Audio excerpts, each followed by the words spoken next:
For the first match, the 2021 OPTUS WAFL Final Series, live on Front Row Screen Sport. Paul Persick and Matty Chechens with you if you're joining us for the first time.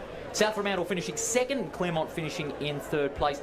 Matty Chechens will take a look at some of the key players for each of the sides. We'll start things off with South Fremantle as we go to the coin toss. Mason Shaw, the captain of the Claremont side, and of course South Fremantle side rather, and of course Jared Hardesty, the captain of Claremont. Mason Shaw, what a weapon he is up forward. He finished with 48 goals in the regular season, but he's also a solid team leader. He's really stepped up this season in place of Dylan Main. Yeah, he has, and he's going to play obviously a key part this afternoon, and will be ably assisted by Cody Ninyet. But look, what a fantastic addition.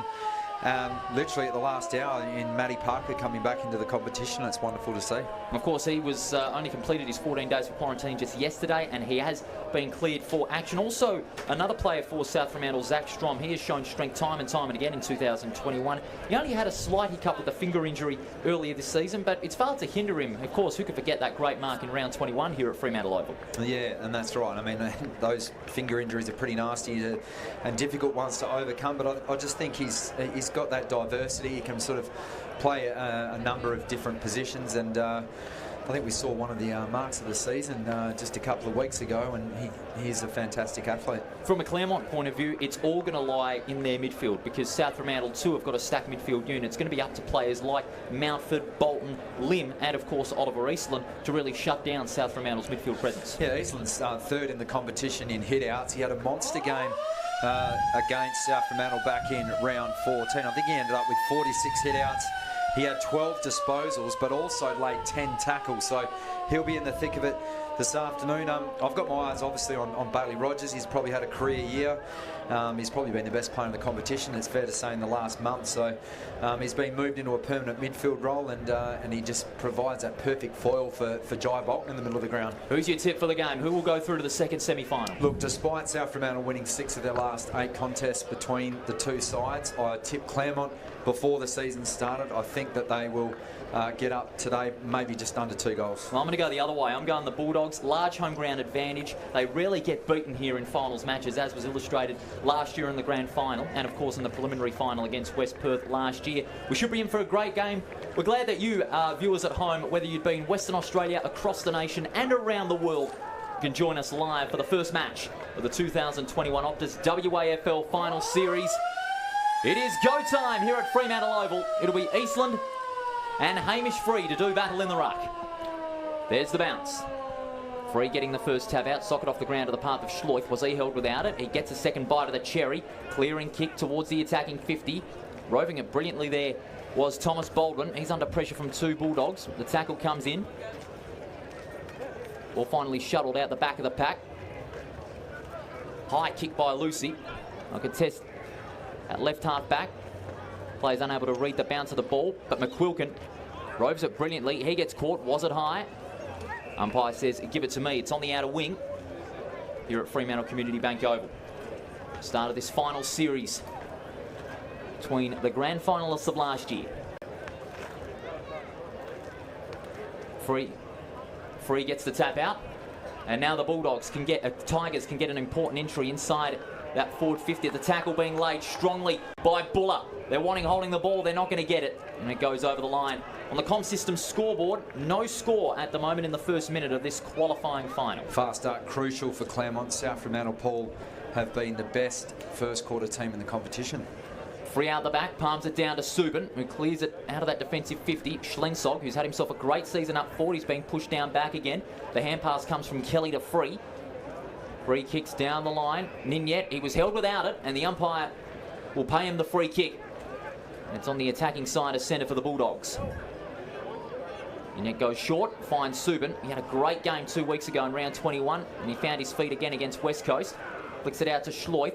Schloith kicks towards half forward, and a disappointing kick is found by Miller for the Tigers. He takes a crucial intercept mark inside defensive 50. He's going to go across the ground. Disappointing kick, was a risky one. Found its way to McQuilkin from the boundary line, keeps it in, gets the hand pass out to Strom. He got bundled out in the tackle, a hard one on Mountford. McQuilkin tried to keep it in, but it was over the line for a throw-in. Declan Mountford showing his intent, Paul, early. He averages 11 tackles in the finals. in just his 6th game in that format of the game. So we've got a boundary throw in 10 metres around from the right-hand stick.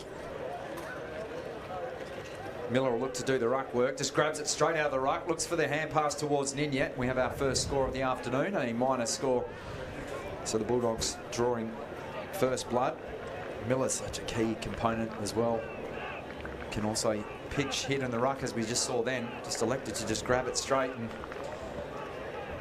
they get rewarded, albeit a minor score. So kick out towards the outer side. South Fremantle with numbers again. A little hand pass inboard. They look to centre it now. They can go back inside 50, long and deep again. Ninyet the target, but over his head and out of play. Chance for Claremont to reset. Just on the teams, of course, South Fremantle are averaging around 46 inside 50s. Claremont are averaging 48, so it's still evenly matched in the inside 50 department. Who's going to control that is going to be crucial in this first quarter. And also to kick straight in front of the big sticks too. And we know that South Fremantle are one of the best in the competition. Here they go, right on cue. Parker up and under. Is it going to scrape through? Not on this occasion. And through for just the minor score. So showing what he can provide in the early stages. Matthew Parker has kicked 7 goals for, originally from Melville. They bring it out now. They've been so competent across half-back, Claremont. Short lead offered there by Max Spivey, but it's going to be ignored, so the umpire says get on with it. Kicks down that outer wing in front of the jail, into the hands there of England. Fed it off now. There's a whistle, and that might be coming back, so no advantage will be paid. Much to the disgust of the travelling Tigers supporters. Always a well-supported team, aren't they, Paul? Absolutely. They always turn out in great force, whether it be home at Revo Fitness Stadium or away, just like here at Fremantle Oval. It's a great atmosphere for a finals game. So the ground bathed in sunshine as the fans begin to fill the ground. Eastland from behind. That kick hasn't travelled the required distance to Ninyet. He's been busy early. They're just shitting it towards the line. Oh, wearing one a little higher there was Baldwin. The umpire says play on. Hand pass comes inboard to Eastland. The big man, they could be out here. Kicking around the corner. It's a bit ugly at the moment. Both teams need to clean up their disposal, and tracking back. Is that mark going to be paid? Not on this occasion. So the ball falls at ground level. The Tigers wanting to get numbers, and South Fremantle will be content with the ball up here. Almost 5 minutes have travelled on the comm system scoreboard, and the two behinds have the home side, the Bulldogs, in front. Paul Bursick and Matty Chechens with you in the box on this sunny Saturday afternoon, this qualifying final. They both miss it. Buller rovers it brilliantly. The hand pass comes out to Hardesty. Snaps around the corner from a tight angle, and it's across the face for a behind. And so Claremont get their first score of the afternoon. It's like a soccer match at the moment with 2 points to 1. Yeah, it's a bit scrappy at the moment, isn't it? It's that finals pressure as well that could really boil over any moment. So Pearson is going to put the ball back into play using that play-on rule to great effect. Kicks towards left half back. Schlensog in front, no mark. Strom came across it, and in fact, it's going to be paid. Free kick his way. Blake Schlensog, the former Geelong player, spent some time up forward. Could have needed a key backman last night, the Cats. Goes to Motlop. It was rumoured to be replaced by Parker, but in fact, it was Dylan Main who was replaced. Motlop's kick is a beauty. It finds Strom. He kicks inside 50. Ninyet in front. Was he held? Great effort by Hardesty to put the pressure on Ninyet. They're wanting the free kick. Nothing doing. The hand pass comes out. It's in the path of Miller. Close to the boundary line. Claremont have got the numbers at the football. Mountford onto Spivey. Hospital hand pass leads him to get caught by Strom. The umpire says, give it to me. Well, I'll tell you what, how good was that tenacity from Matty Parker in the forward line. Laid 2 strong tackles. Couldn't extract the footy, but he is renowned for that inside 50, obviously at AFL level as well. Bolton spiral punt towards the centre, and South Fremantle are wanting deliberate. Oof. No, it's not going to be. Bit stiff according to my co-commentator Matt Chechens, but nonetheless, it's going to be a boundary throw-in just by the bench. Well, Zach Dent had his hands raised as well. He was expecting the free kick, and I think they're a bit stiff. Eastland and free.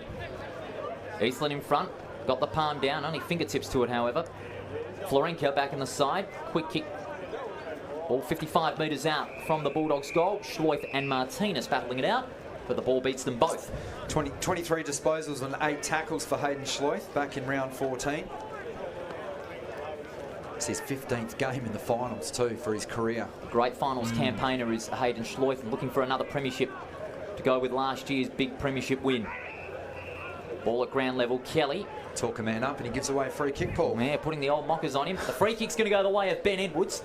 Had himself a good season across the back line. Mitchell sat and waited, and a great spoil over the line from Florenka. It's just as though both teams are feeling each other out at the moment. I mean, obviously they've come across each other so many times in the finals in the last couple of years. So it's always typical for a finals game. They both check each other out early, just so you know who's in the better position early on in the game. So it's a throw-in on right centre wing. Eastland got the tap out. Florenka roves it out the back. Now to Mitchell, and now they link up with Bolton. Bolton's kick towards half forward. No mark to Manuel. Well roved by Hall. Got the hand pass out, and the Bulldogs are on the move. Maskos. He goes across the ground, and that's a lovely kick finding Dragovic. And now they're on. The kick towards Donaldson. Donaldson waiting for the next move. He's looking to go long towards the forward line. He gives it off to Dragovic. He just kept running unchecked. Dragovic's kick towards half forward. Parker, no mark. And was a spoil by Martinez over the boundary line for a throw-in. And he is a welcome addition. He started off the season in red-hot form before injury. Curbed what was going to be a very promising season for him. So, important ball in. Jack Lucy leading the game in disposals. He has 4 touches.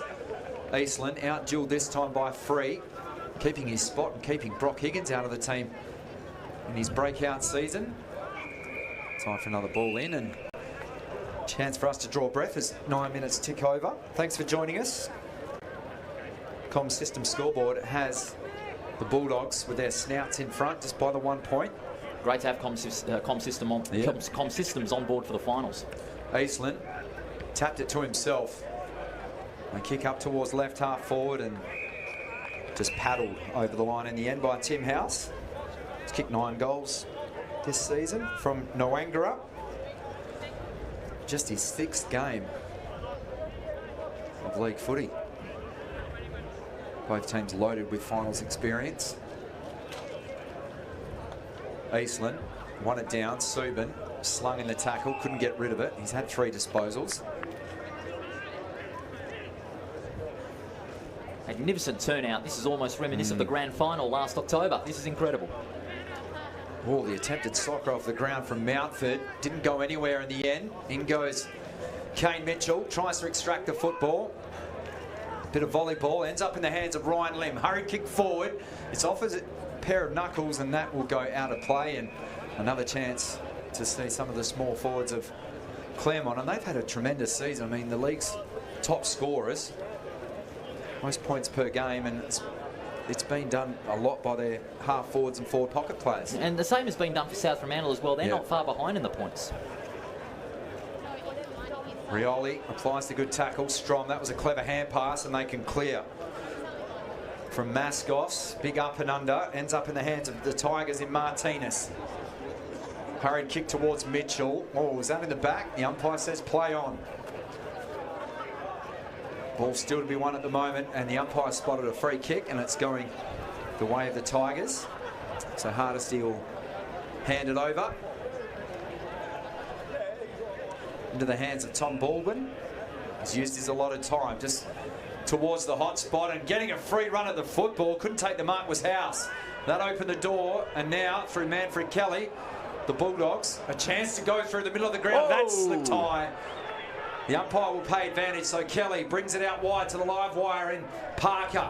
What can he conjure up here? He just fires a little hand pass off towards Bletchenden. He kicks him inside 50. A rare miscue from him. Sees the ball out of play, and Manfred Kelly, I'm glad that he managed to hold his spot in the team, Paul. He's been tremendous in the last few weeks for the Bulldogs. Yeah, especially in those last 3 games where Kelly was playing for his spot in the team. The effort that he had against Swan Districts late in the final quarter when the game was in the balance pretty much sums him up as a real crucial crunch time player, especially for his age. I mean, it's only for Manfred Kelly his 14th league game of football.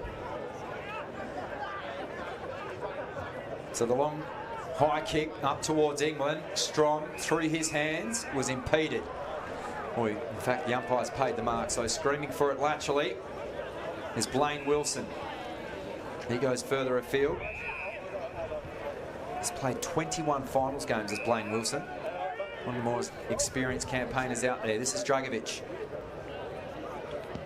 Assesses his options, goes long and high down the line, looking for Blake Schlensog. It was slapped out of his clutches. Mitchell. Nice slick hand pass out the back door.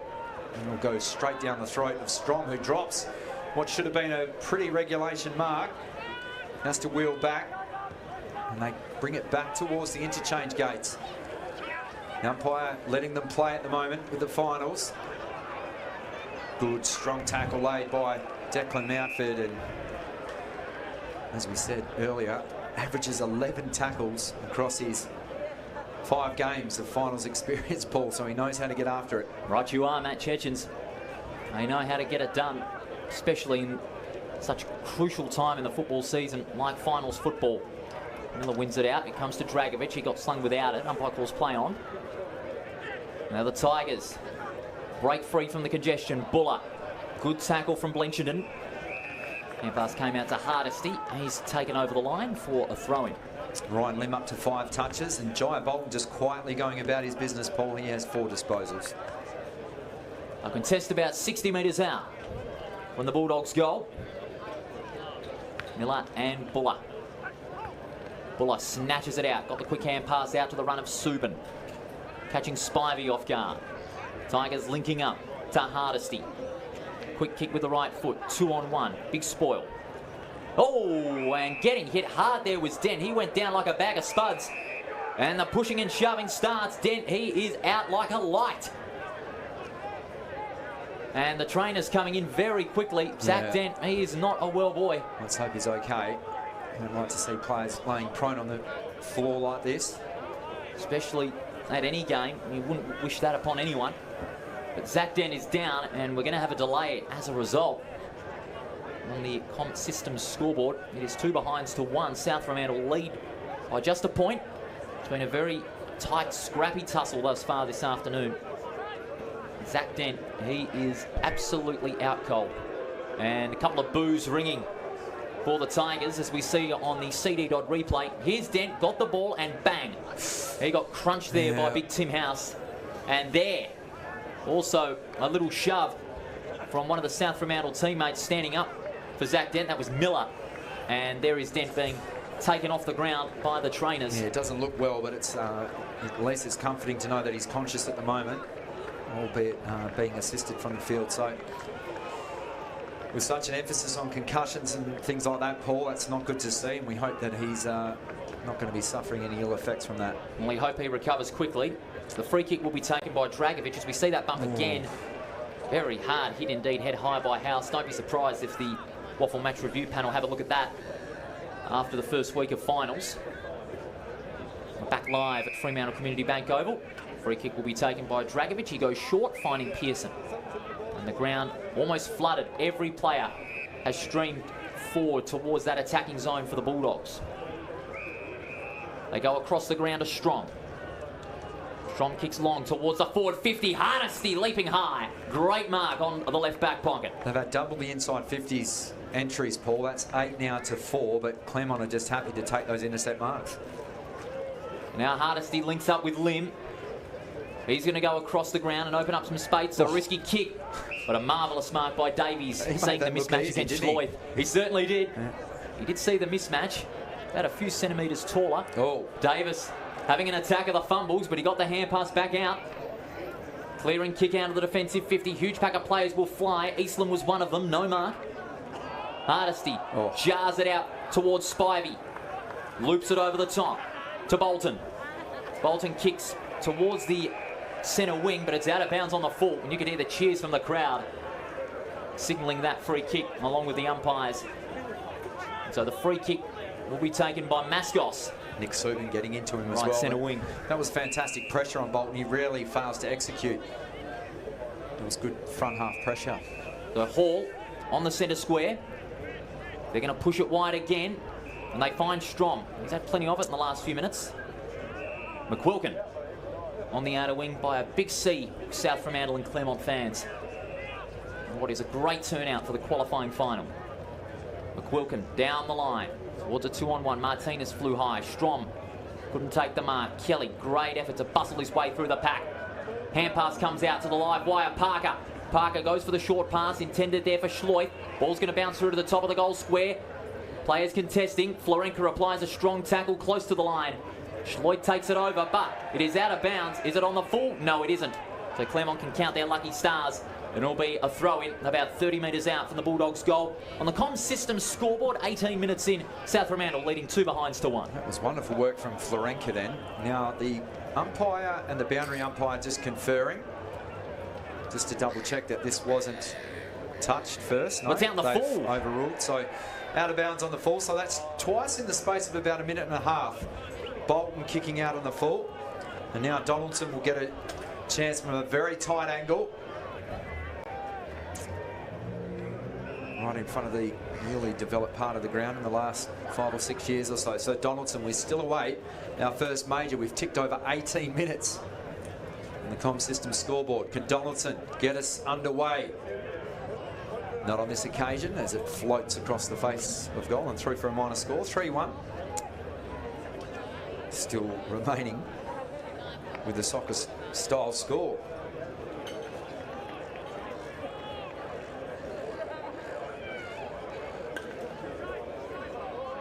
They'll look to bring it straight down the middle of the ground.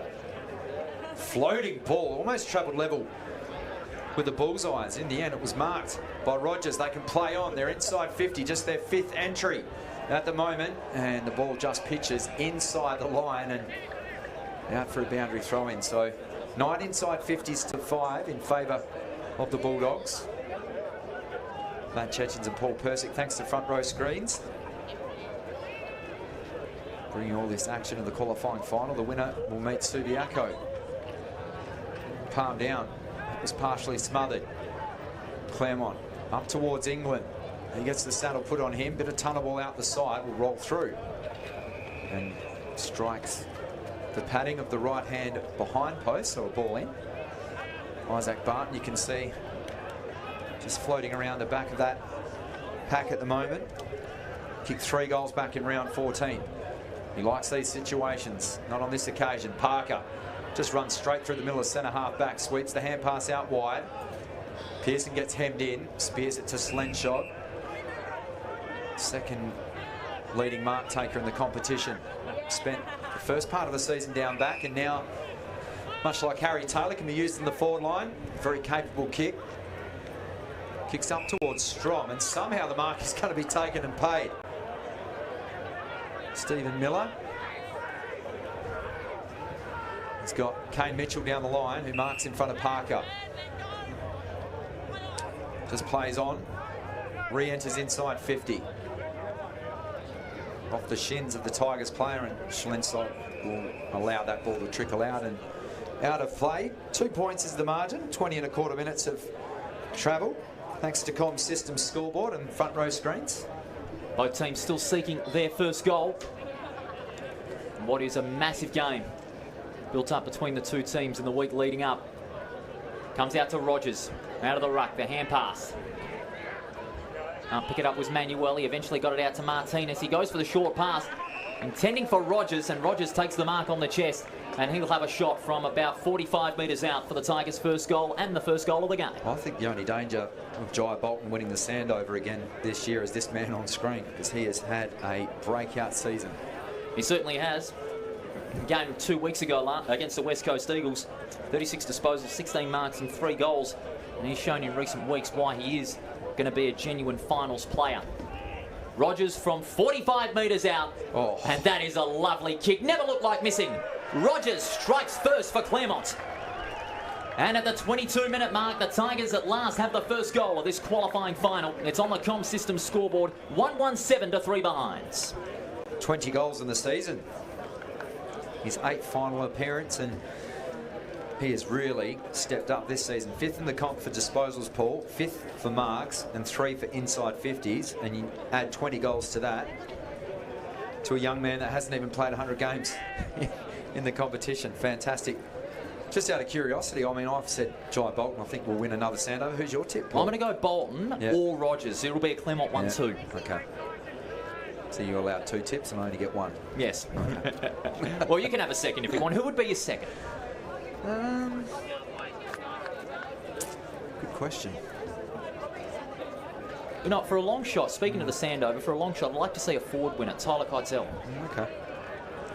But nonetheless, we've still got some finals action to go before the Sandover medalist is determined. Eastland gets the tap out. It's the Tigers leading 1-1 to 3 behinds, and the umpires paid a free kick going the Tigers' way. Here's a smoky for you. Scott Jones, East Perth. Scotty Jones from East Perth. He had a good season.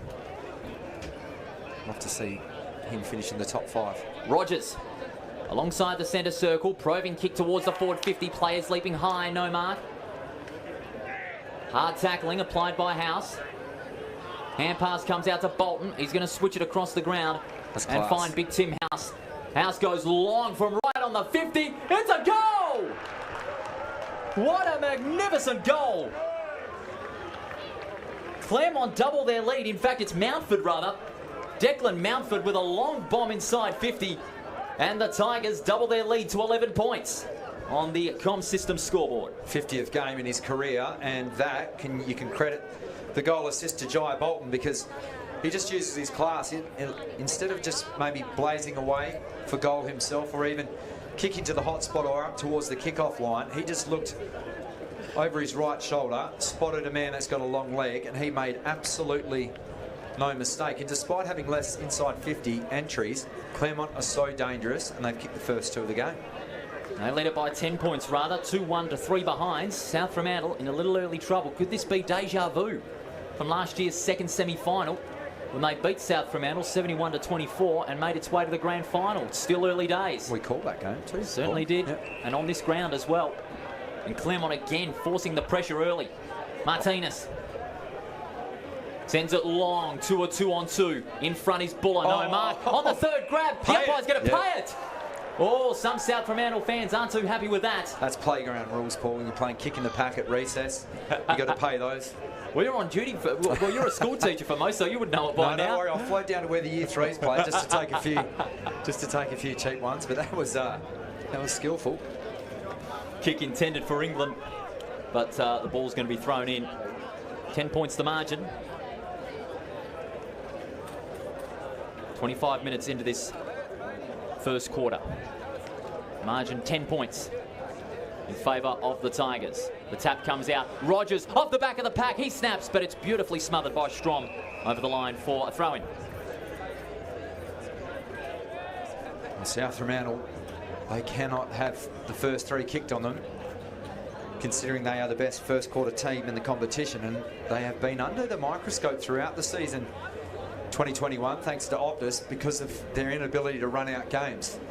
So if Claremont have a handy lead at half-time or 3-quarter time, statistics will show that South Fremantle won't be able to bite back.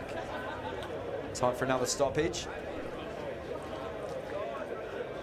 Free, got to the front, paddled it down towards Mitchell, lost his feet. Kick clear by Dragovic.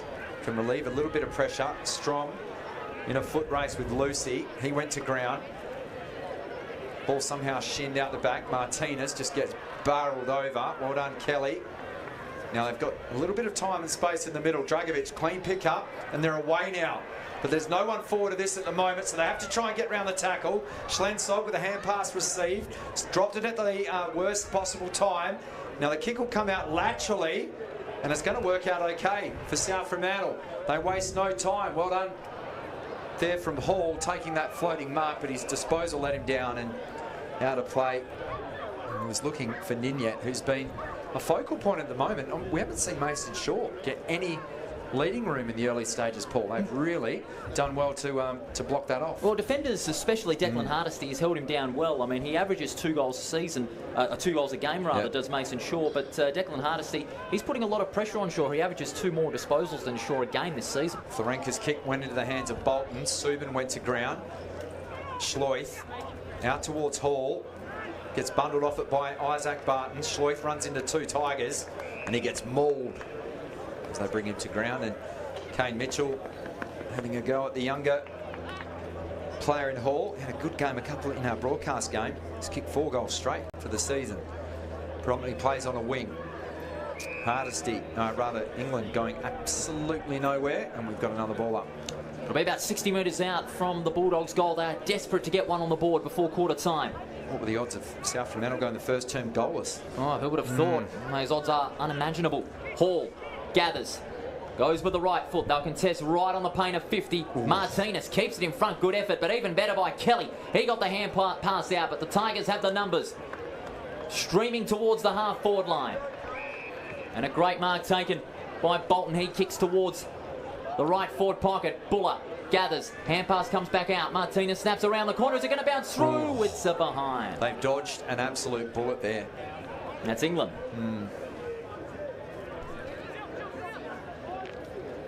And the Bulldogs look to get one big entry in that forward 50 just before quarter time. They need one. Jacob Dragovic up to 8 disposals, leading that category. Jai Bolton and Ryan Lim for the Tigers with 7 apiece. Mascos' kick was intended for Strong, but couldn't get that one on the half volley. And we'll have ourselves a boundary throw-in just by that big bay of fans by the bleachers. 2 more inside 50 entries, Paul, for South Fremantle, and yet they haven't kicked a goal. Free in Eastland. Eastland snatches it out of the ruck. He's going to kick it laterally towards the paint of 50. Good spoil by Hall. Hardesty. Hand passes into space. Lim fires it off to Martinez. Does a little volleyball stuff. Subin. Hand pass out to Schlensog. Subin gets it back. And now they're away, the Bulldogs. Long kick into space. Getting it on the free there is Baldwin. He goes to ground. Mountford. Comes to Hardesty. He's now going to be put under pressure from Donaldson and Motlop. What's the umpire going to say? He says, give it to me, thank you. And it's on again. On the paint of 50. And the pressure really starting to heat up for both sides in the early goings. And players starting to come from everywhere. Be careful, boys. South Fremantle's forward pressure across half forward and inside 50 has been tremendous. They're just not getting clean entries at this stage. All converting on the scoreboard as Eastland again wins the tap out. It comes out to Kelly. Quick kick, beautifully smothered. Rogers round the corner, clearing the defensive 50, but only as far as Pearson. Got the quick hand pass out to Hall. They're linking up with McQuilkin. Dragovic. Long kick. They'll contest about 20 metres out. No contest. Yeah. And a great mark taken there inside the forward zone by Miller. And he'll have a shot for South Fremantle's first goal. 10 disposals for Dragovic and probably none better than that. And it must... When you've got a couple of key forwards above 195 centimetres, you can just float that ball up inside 50. And you've got Schlensog down there, Shaw obviously, and Miller. Tough to contain, and they finally get a bit of a reward for inside 50s. Much needed response for the Bulldogs if Miller can put this through. Straight through the middle. Miller gets his first goal and the first for the Bulldogs after 30 minutes.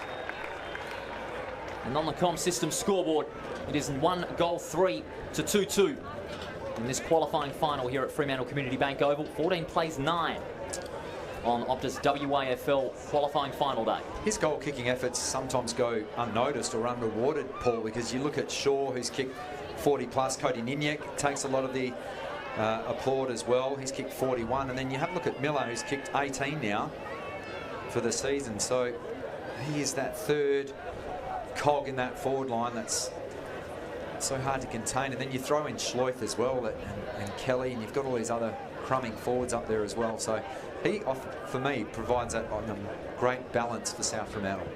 Ball back in the centre. Free in Eastland in the ruck. It comes out to Schleuf. Clearing kick out of the centre square. Kelly trying to gather on the half volley. Couldn't take clean pickup. Martinez fires off the hand pass to Mountford, but his feet were over the line. And it's going to be a throw-in. This first quarter, it's really been a tight tussle, Matty Chechens, but what's going to be a key for South Fremantle here if they want to get a big wave of momentum in this second quarter? Well, they've just got to clean up their ball use at the moment. They're winning plenty of the football. Free's sort of holding his own at the moment, even though Eastland won that one. And here goes Free, trying to bust his way through. High up and under, didn't travel the required distance. Slick hands from Kelly to Strong. They kick up towards Shaw. His first real run and contest of a mark. And as you can have a look at the Tigers' defence, 2-on-1 there, and Shaw was up against it. It was his first opportunity to really have some tarmac in front of him and look to launch. Tigers have done a tremendous job there. Shallow throw in. Schlensog with the ruck work towards Kelly. Spun in the tackle by Martinez. He's had a tremendous opening term. Lockie Martinez. Tigers' tackling pressure has been nothing short of brilliant. Martinez there. Mountford, he's got 3 tackles early. The usual suspects. Mitchell slings his right foot through the footy, only as far as the last goal kicker in Miller. Kick was well spoiled. And the flying snap around the corner will not register a score. Well, it's been a fiery contest. We've seen bodies hit the deck, a bit of pushing and shoving, and there's so much on the line because the winner of this will meet Subiaco and a chance to play in the grand final. But it is quarter time, and it's the visitors with their noses in front. 2-2-14 to 1-3-9, Paul Persick. Well, it was a very fiery opening term. You're absolutely right about that. But the Tigers, they were able to get those first 2 goals on the board through their ability to convert inside their 50. South Fremantle were able to get those entries in, but just haven't been able to make good use of them, especially on the scoreboard. Mason Shaw hasn't had a lot of touches, but also the likes of Cody Ninyet has been put under pressure as well. Miller getting that last goal sort of gave South Fremantle a little relief that they didn't concede the first 3 goals as well. But also Claremont's tackling pressure too has been really good. Yep. And we'll take a break, and when we come back, it'll be all the numbers and analysis with Matty Chechens and Paul Persick in the second quarter. Right after this here on Front Row Screen Sport on OPTUS WAFL qualifying final day. It is the Claremont Tigers leading the reigning premiers 2-2-14 to 1-3-9. Back with more after this.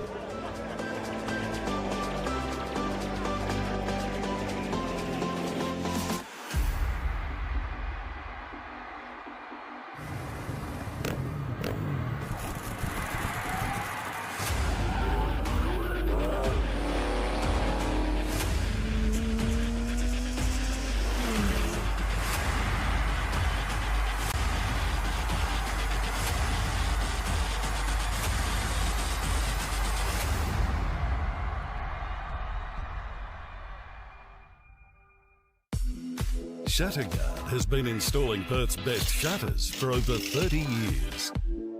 With no advertising signs on your front lawn and no sales gimmicks, visit shutterguard.com.au.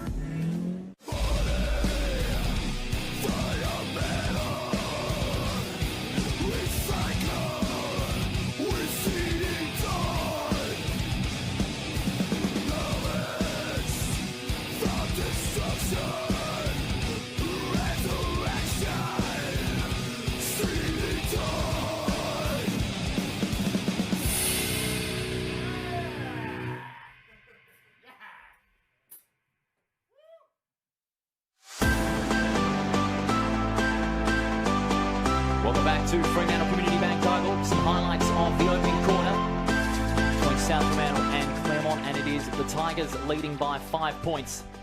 2-2-14 to 1-3-9. Paul Persick and Matt Chechens with you on what is a sunny Saturday afternoon.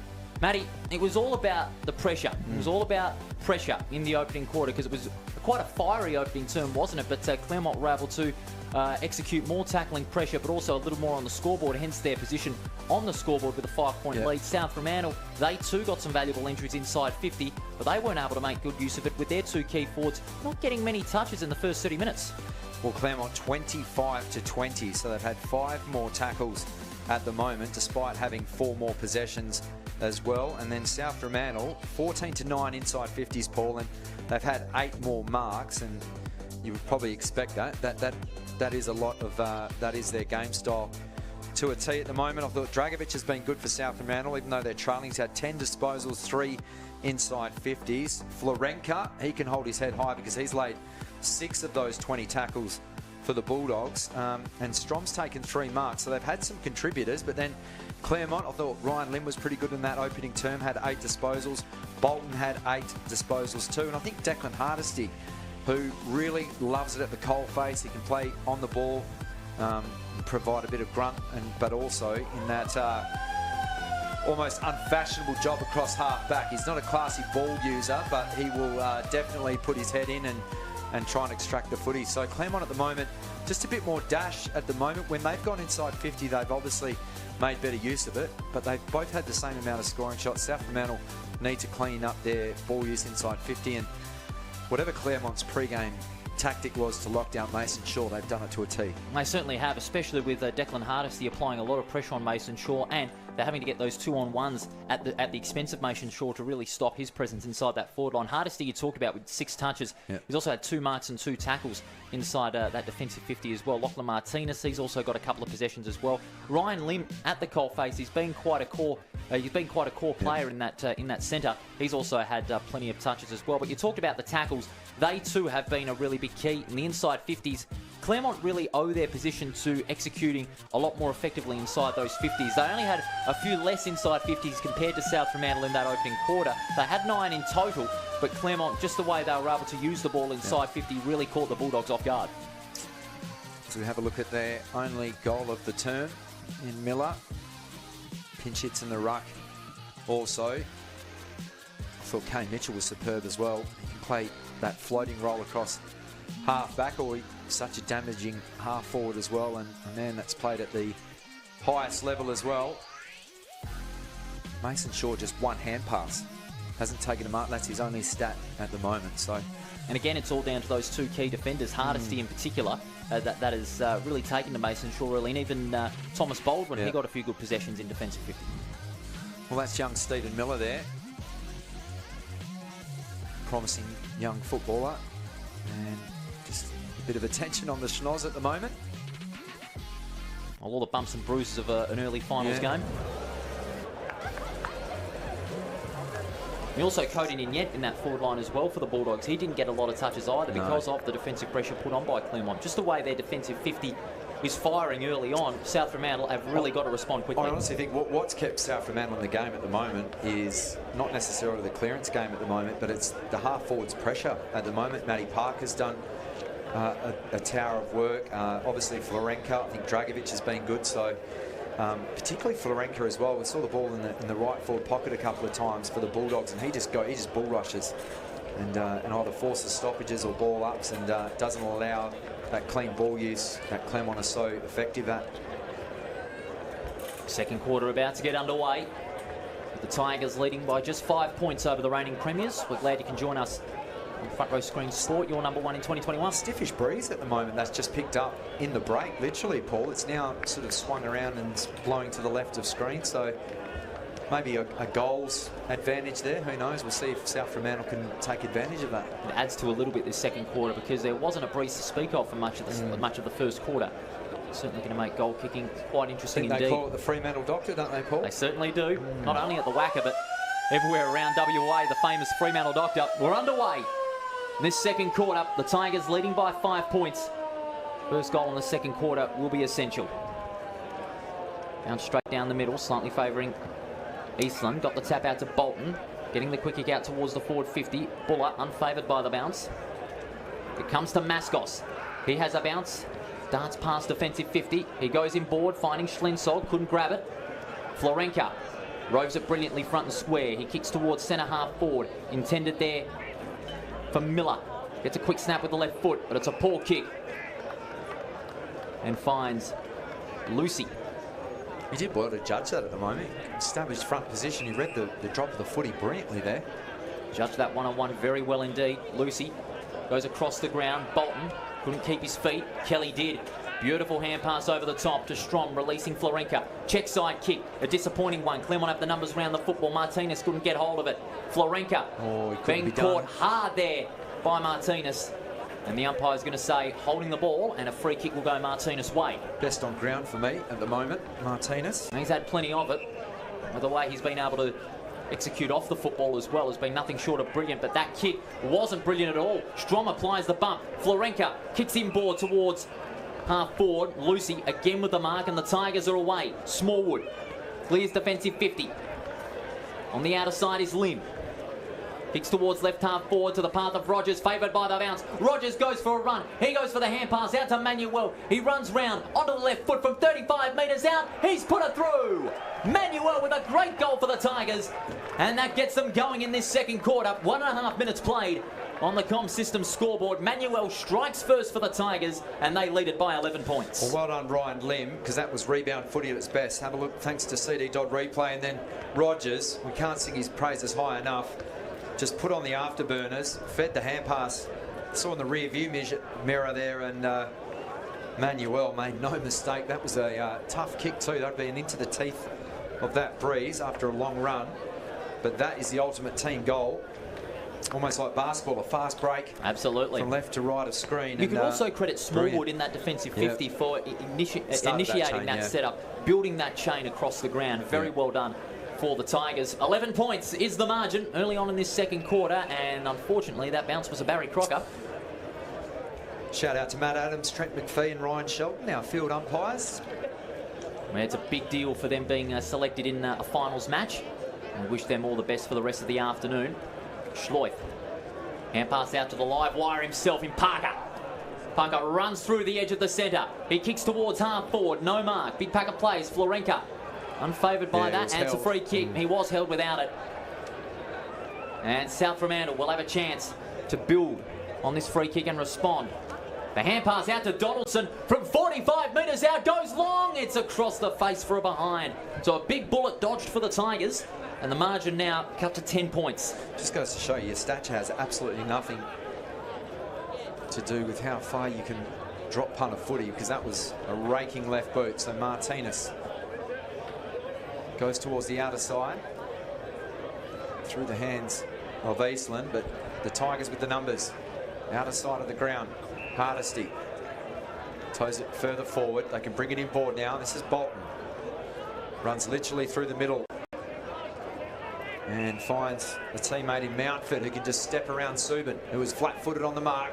Lowers the eyes, delivers up towards half forward. The mark was spilt. Well done, Strong. Applies a good strong tackle. Somehow spinning out of trouble with Spivey. The Tigers do keep it alive. That's an interesting ball. Back inboard. Slick hand pass out towards Rogers. He was bundled off it. Sweeping hand pass to Subin. They recede ground, but they maintain possession, and it looks as though they've controlled this forward 50 entry for the Tigers, and Byron takes the mark. That was brilliant movement inside defensive 50 from South Fremantle. They knew they were under pressure, but they just had to keep moving the football. Almost kicked into Martinez, who was on the mark. Eastland floats back, couldn't take the mark through his hands.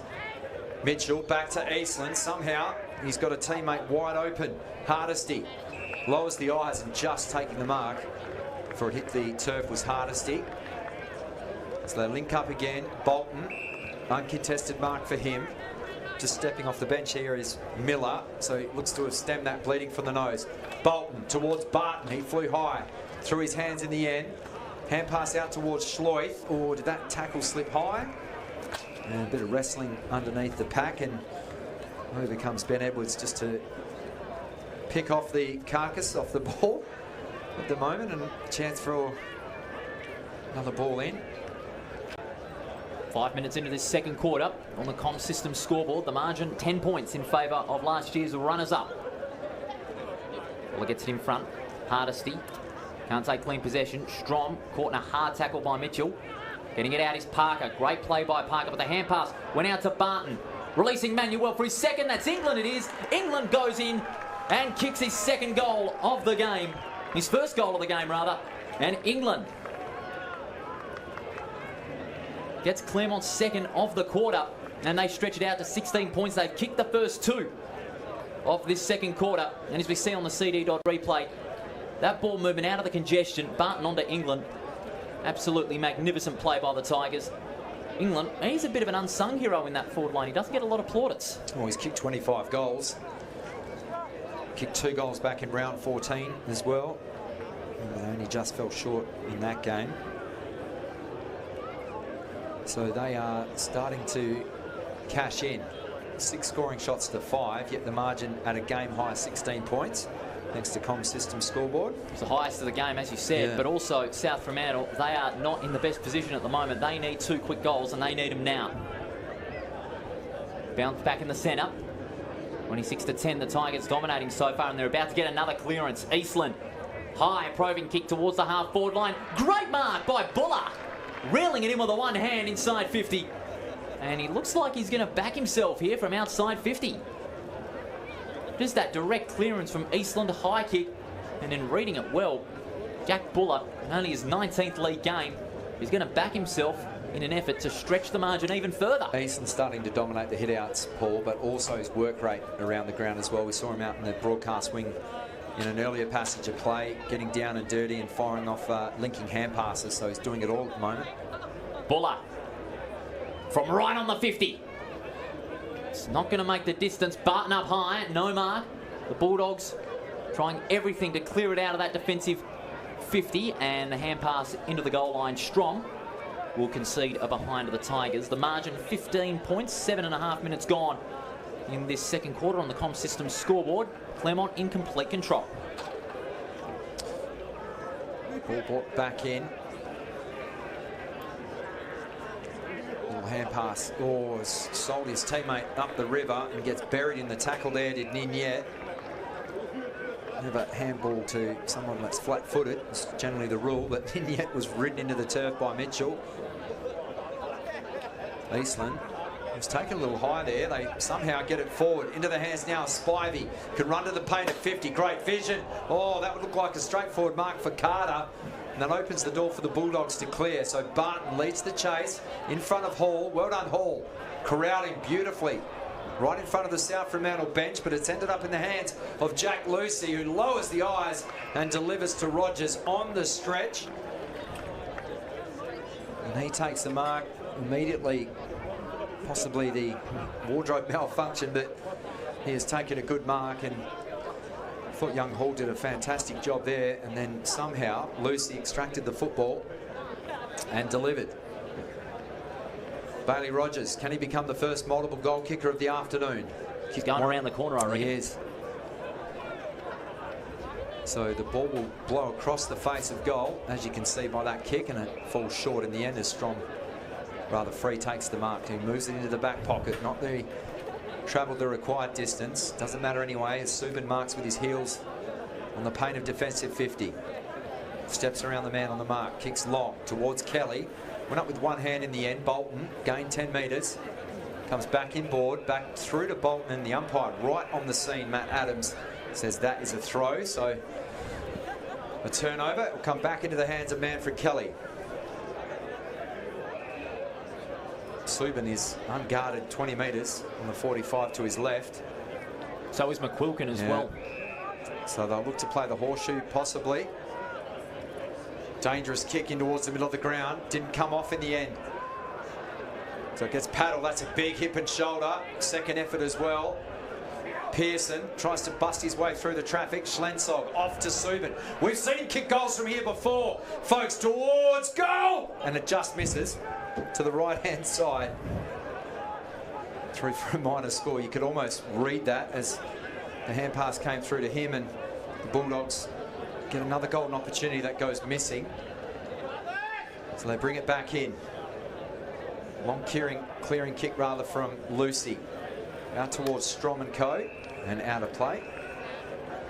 10 minutes travelled exactly on the comm system scoreboard. Second term of this qualifying final, thanks to front row screens. 16 points is the margin in favour of the visiting Tigers. There'll be a throw in on left centre wing. There's a bit of jostling in front of the footy. Eastland and Strom. Strom from behind palms it down onto Subin. He got the hand pass clear, but only for a moment. Tigers trying everything they can to extract the footy, but there's a high tackle. And that's going to go the way of Kane Mitchell. And from the defensive side of centre, he'll look to set things up for the Tigers. Mitchell being told to get a move on. And he goes down the line to a pack of players. Rogers the spoil from behind. Great gather by Strom onto Subin. Links up with Florenka. Loops it over the top to Schleuf. Goes back to Florenka. And the kick towards half forward is a shocker. And it is out of bounds on the full. And the free kick will go the way of Davis. On right half back for the Tigers. Amongst the sea of Tiger faithful. Kicks in ball to Lim. Back into the defensive corridor. Lucy. Lucy has had a magnificent game in the defensive half and has even pushed up the ground early on in the second quarter. Edwards. He's got Smallwood across the ground, and that's where he goes. This is that chip and run game that the Tigers have been known for at times. Has really taken their opposition off guard, but Hardesty wasn't able to hang on to that one. He gets bundled by Pearson. Motlop, a quick hand pass. Now the Bulldogs are away. They've got numbers at the back of the football. Motlop gets it back. High kick towards the forward line. Schlensog couldn't get the mark in time, and a ball bounces through over the line for a behind. And another behind for the Bulldogs. 1-6-12 to 4-3-27. 12 minutes into this second quarter on the comm system scoreboard. Effectively 7 scoring shots for 2 goals, Paul. Yeah, but the Tigers still leading in this qualifying final. Towards right half back, knocking it Claremont's way. It was Lim and Eastland, but over the line for a throw-in.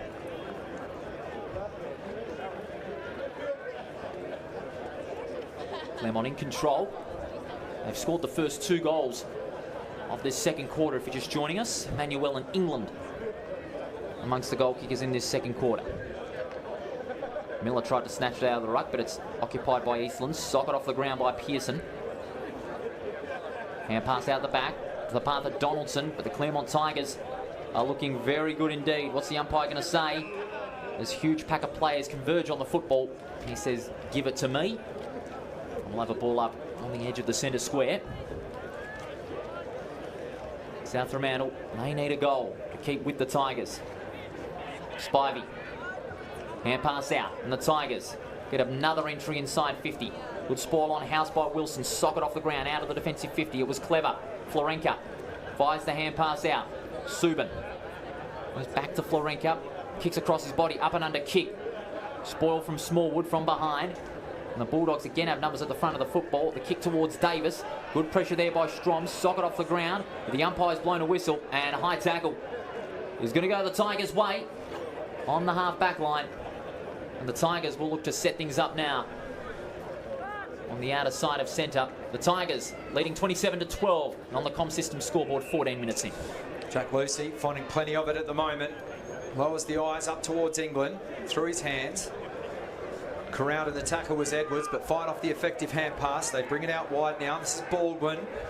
He gets met front on by Ninyet in the end. He said he was claiming to have touched the ball. Instead, Jason Carter has been paid the mark. Dropped a pretty simple chance back inside 50 earlier this term. Floats that one end over end, and it pitches awkwardly. Spinning into a little bit of trouble is Tim House. Could he be in a bit of trouble for that earlier hip and shoulder in the first term. England. Tigers' bodies hit the deck as the ball gets tumbled outside, and on the third bite, the good mark will be paid to Dylan Smallwood.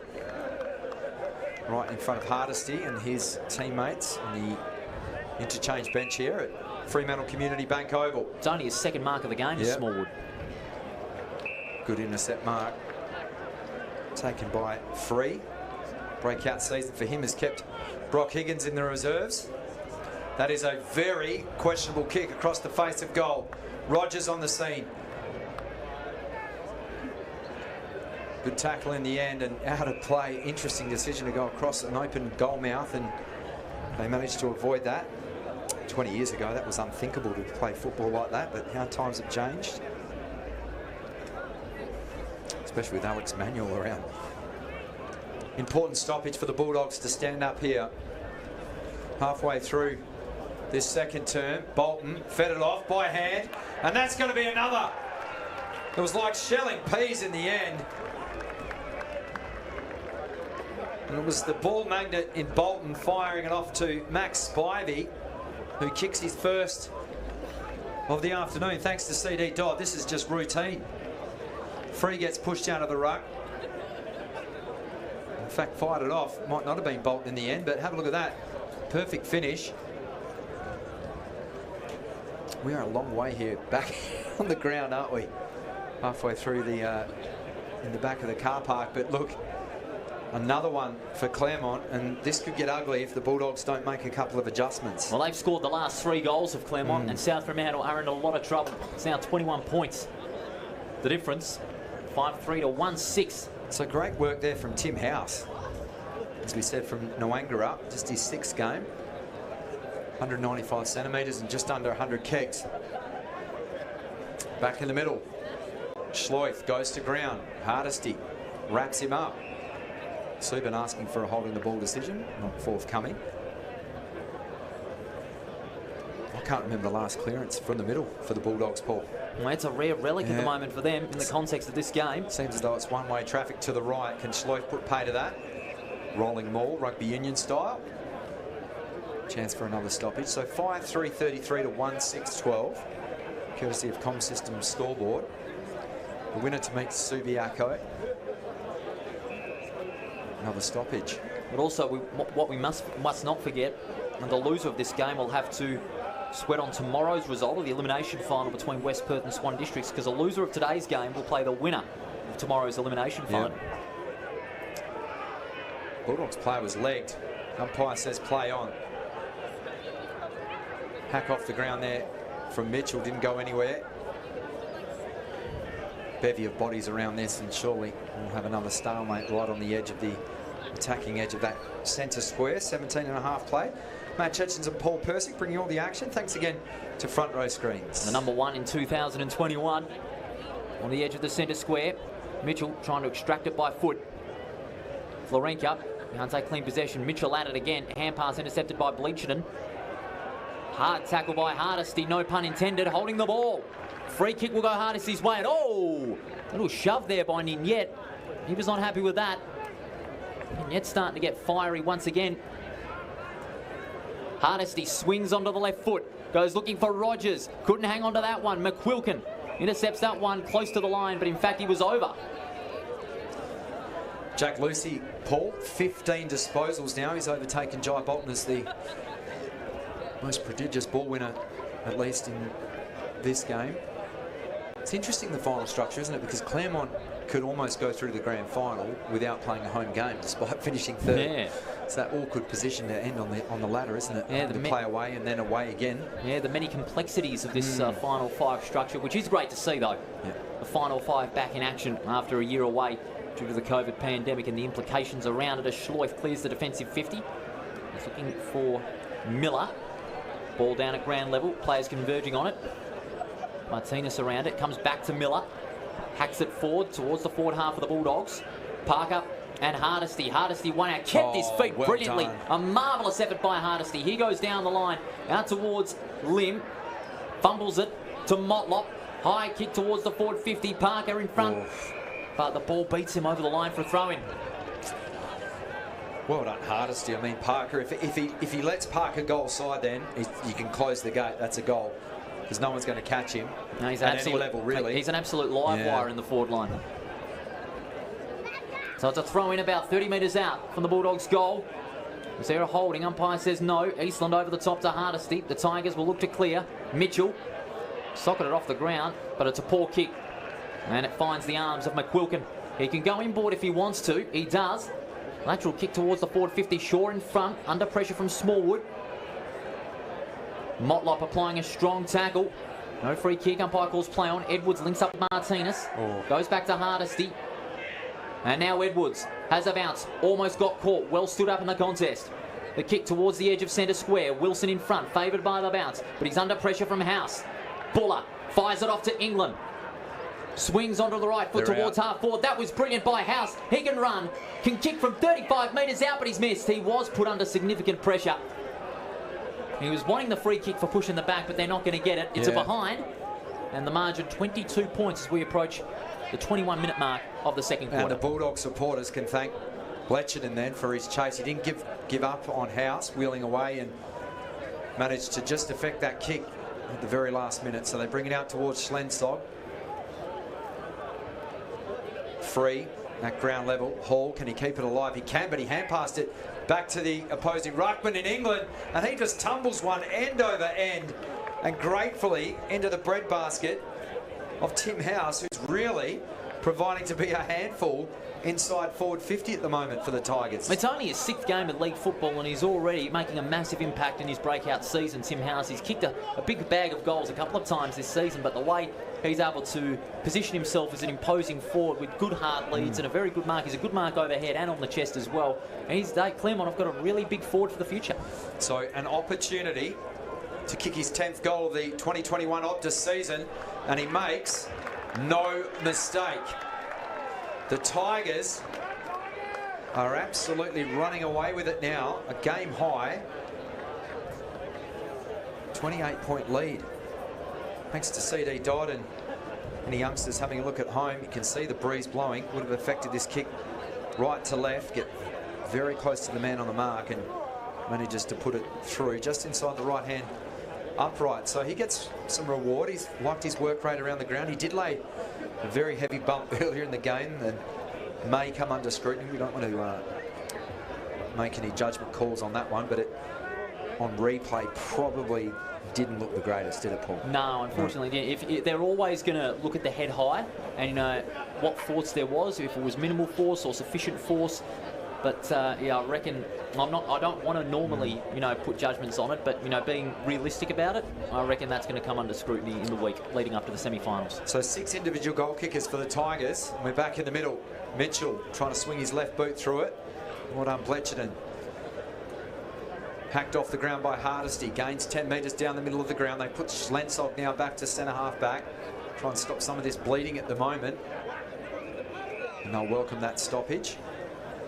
Almost 23 minutes we have travelled on the Com System scoreboard. Qualifying final. Matt Chechens and Paul Persick bringing you all the action from Fremantle Community Bank Oval on a wonderful sunny afternoon. Mitchell, strong tackle on Dragovic. He hasn't gathered too many more disposals. He racked up 10 in the opening term along with 3 inside 50s. Claremont absolutely dominating that category at the moment. 10 scoring shots to 7, but a 28-point lead. Schleuf has the handcuffs put on him by Hardesty. Mitchell attempted to wrap him up first and couldn't affect it. Hardesty was the man that brings him down to the turf. Schleuf has only had 7 touches at this point in time. So it's very rare for him to get blanketed so sufficiently by the Claremont midfielders as the ball comes back high. Mitchell hacks it forward. 3-on-2 inside the forward line. House buys the hand pass off. It comes to Buller, snaps around the corner, and it bounces through for a behind. Well, then House just shows how good he is with slick hands. I mean, he had half a second to release that hand pass, hit the mark, and another attempt on goal. It's superb at the moment. 29 points the difference. From half back, the mark taken by Schlensog. He's back in the defensive 50. He spent some time up forward in the last few weeks of the regular season. Goes across the ground to Bletcherton. Be a damaging player in defence and in the midfield as well. Bletcherton signalling to his players, push forward. He kicks down the line.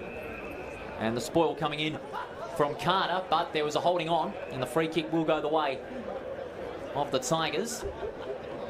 It'll be Ryan Lim who will take the free kick. He's just sizing up his options on left centre wing. But he's going to go down the line. Huge pack of players flying. Schlensog up high, takes a good mark. Former Geelong listed player, back in Western Australia, and a great season he's having. Shaw buys off the hand pass to Parker. Laid in this afternoon. Parker goes with a kick towards half forward. Martinez couldn't take it on the half volley. He is about close to best on ground this afternoon, and no wonder. Links up with teammates. He goes over the top to Davis. Nice sidestep from Davis. Goes across the ground, and the Tigers are away again. They go inboard to Hardesty. The hand pass off to Bolton. Bolton's kick to a one-on-one, but there's a free kick. And that's going to go the way of the Tigers. And the Tigers player was down. He got flattened as soon as he kicked it. And that was Bolton. And a free kick will go down the field. And it's going to be taken by England. And this will be for the Tigers' 5th in a row. So Callan England, who kicked his first goal at the 6th-minute mark of this quarter, is going to be aiming for his second and putting the reigning premiers, Matt Chechens, under even more pressure. Yeah, ill-disciplined, the worst possible time. So England, he'll kick from about 45 metres out. Drop on its way, it's coming back, and not far enough. It is across the face for a behind. Margin 30 points, 6-6-42 to 1 goal 6-12 at the 27-minute mark of this second quarter. Thanks to our great partners at Com Systems. Thank them for coming on board for this final series as they go straight down the ground towards Wilson. On the Schlensog. He kicks across the ground, intended for Wilson, but here comes Ben Edwards. Great composure with the football. He follows it up with a short pass to the path of England. Here comes Barton, close to the boundary line, gets himself out of strife, but the Bulldogs have the numbers at the back of the football. Clearing kick out of the defensive 50. Huge pack of players flying. Hardesty with the spoil. Out to Smallwood. Hand pass at ground level. Nice hip and shoulder there from Strong. Ball at ground level. What's the umpire going to say? Umpire calls play on. Comes out of the congestion. Bulldogs trying to extract the football through Parker. Eastland tackled hard by Florenka. And the umpire says, give it to me. Qualifying final, all part of what is another big weekend of sport on FRS, and of course a big part of a WA footy festival once in a lifetime. Edwards gets the clearing kick to the path of Barton. Great run on by Edwards. Fires the hand pass out to Martinez. He can run inside the 50. He kicks towards the top of the goal square, and it hits the behind post on the full, and it'll be a Bulldogs free kick on the back line. Probably the only mistake he's made today. If he'd lowered his eyes, he would have seen Rogers wide open, just 20 metres out and unguarded. So just a rare poor decision from him, who's had a tremendous start to the season. We know he's had injuries. We'll probably want that one back again. So they've moved the big man in Schlensog back. He looks for his ruckman in free.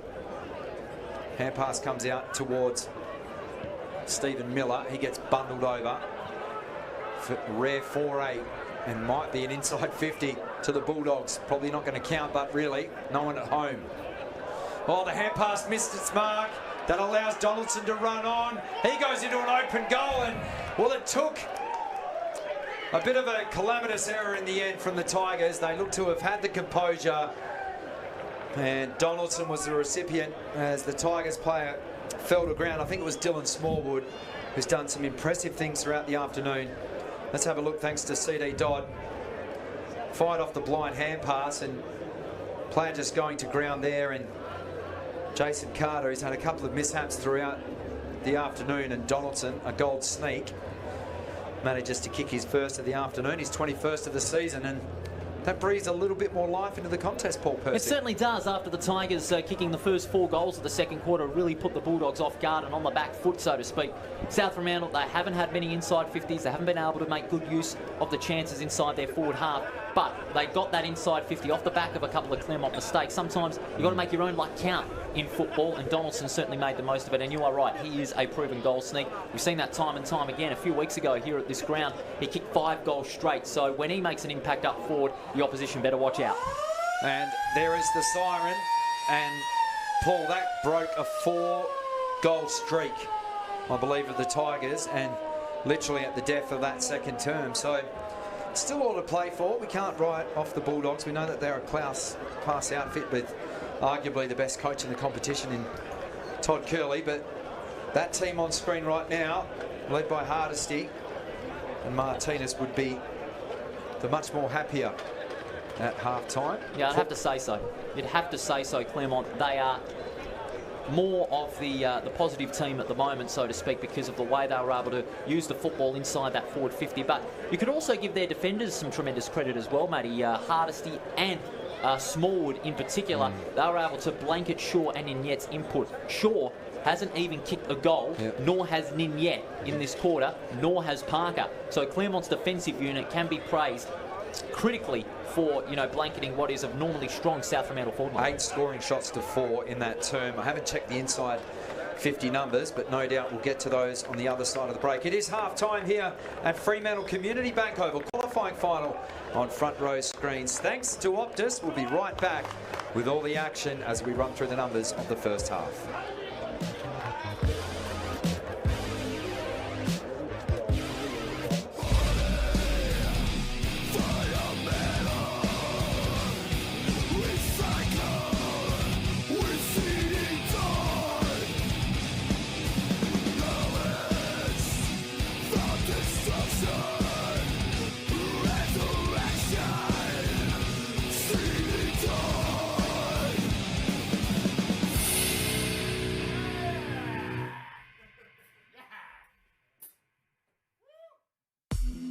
Shutterguard has been installing Perth's best shutters for over 30 years. With no advertising signs on your front lawn and no sales gimmicks, visit shutterguard.com.au.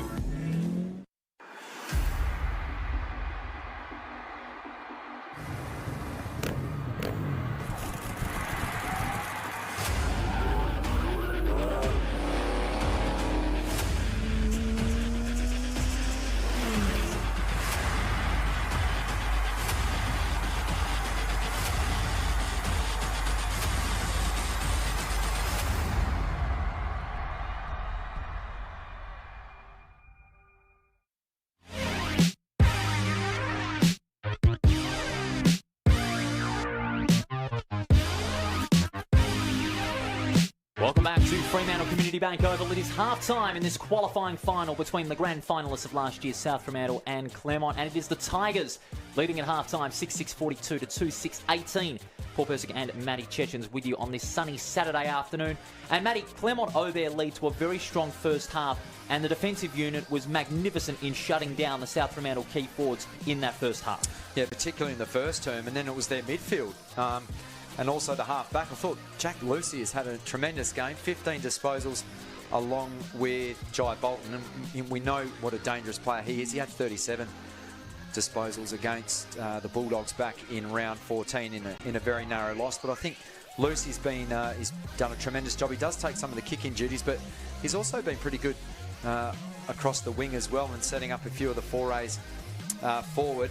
Look, they've done a great job on the midfield of the Bulldogs because Dragovic led them in disposal. He had 10 disposals at quarter time, Paul, only 13 now to the half. So they've made those adjustments at the moment. At quarter time, the South Fremantle led the inside 50 count, 14-9.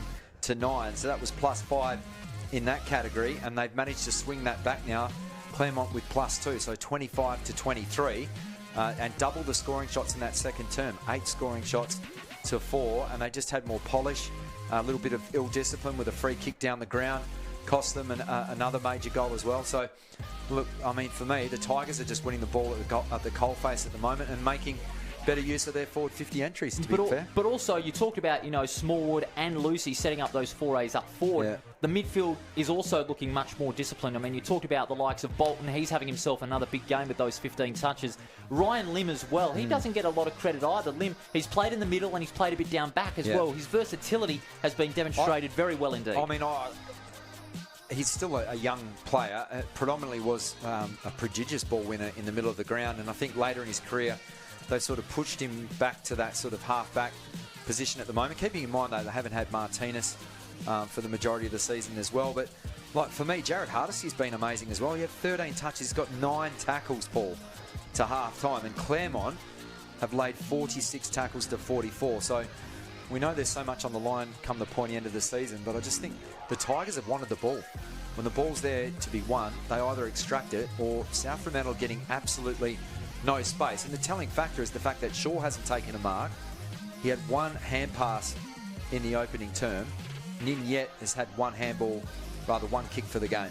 Have they not been desperate enough, South Fremantle, to try and convert on those forward 50 entries? They rarely had one until late in the second quarter when Donaldson was able to sneak in that goal to stem the margin back. Yeah, but have they not been desperate that was enough? from an unfortunate error as well. I mean, you have a look at young Smallwood, who's been pretty good, Dylan Smallwood, throughout the game. His hand pass was kind of blind, and then Carter, who's not having the greatest afternoon by his standards, but he goes to ground, and then Donaldson strolls into an open goal. So it took a bit of misfortune, really, for the Bulldogs to even threaten in that term. What will they have to do in the second half? Because no doubt Todd Curley's going to give a stern warning to the players, get it together, or otherwise a chance of back-to-back potentially could slip away. Well, it starts in the middle, doesn't it? But I think, they've got great halfbacks themselves. I think Strom's had a pretty good game. They've got some good intercept markers, and they showed some flashes of brilliance in that opening term, because you see what an impact Miller can make at the moment. And look, Ninyet, despite only having the 2 disposals at the moment, he does provide that forward half pressure. We've seen flashes of Matthew Parker, but he needs more space at the moment. And I just think if they can hit up Shaw with a couple of lead-up kicks and get him 40 to 45 metres out from goal, then that'll sort of snowball. I'd have to cut Parker a little bit of slack, though, because, he hasn't had a lot of practice with his teammates. He'd only just come out of 14 days quarantine, coming from Melbourne, where he was playing in the AFL for much of the 2021 season. So he's just finding his feet once again. And if he plays next week, he'll have more match practice. He'll be a little bit more match fit, so to speak, because he hasn't had a lot of time training with his teammates in match simulation. But get him out there next week, regardless of the result, and he can really make an impact. He's a live wire. He had a lot of the football, but just wasn't effective with it. They made the tough call, Curley, obviously, in the fact that not bringing Higgins back. Hamish Freeze had a breakout season. It was written in the West today. I was surprised. I mean, I did raise my eyebrows. I was there at a cafe in Laflane and thought, well, that is a big call to put that faith in that, as such a young player. But he stood up today. I mean, Eastland's kind of shading the hit-outs at the moment, but Eastland's doing more around the ground. I think he's had much more of the footy as well, laid a few more tackles. So that's something they're going to need to address. I just think the midfield has to get sorted.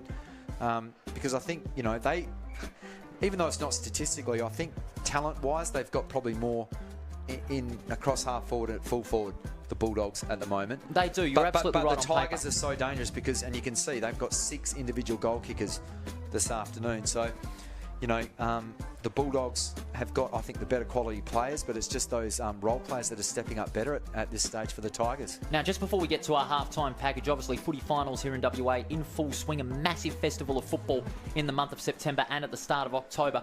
We must say a big congratulations to the Melbourne Football Club, their first grand final in 21 years. Yeah. And no doubt 3 people in particular will be very proud. Barassi, the late great Norm Smith, and Neil Danaher. Get Neil Danaher over to Perth and let him see his team win the premiership. Look, it was tremendous. I'm not sure if you got... I managed to get to the game. Took my father-in-law to the game last night. We sat right behind the goals. Unfortunately, it was at the other end where Max Gawn kicked his 4 goals. But he kicked his first one on the run. It's probably the best goal I've seen from a ruckman.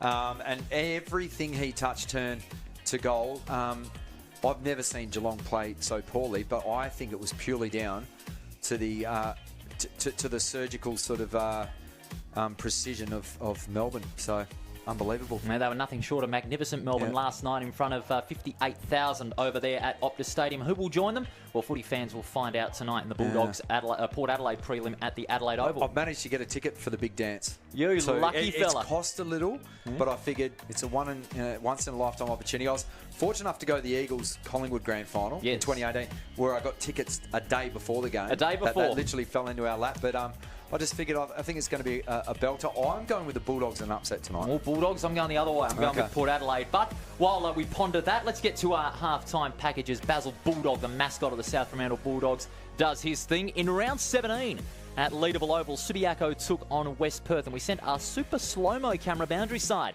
So let's take a look at some fantastic vision of the players in full action, thanks to the team at Front Row Screens.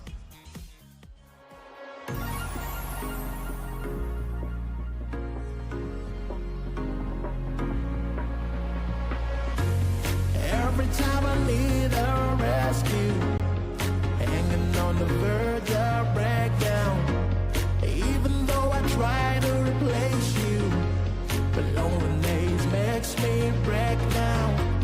Every time I need a rescue, hanging on the verge of breakdown. Waiting for a touch, you say no day.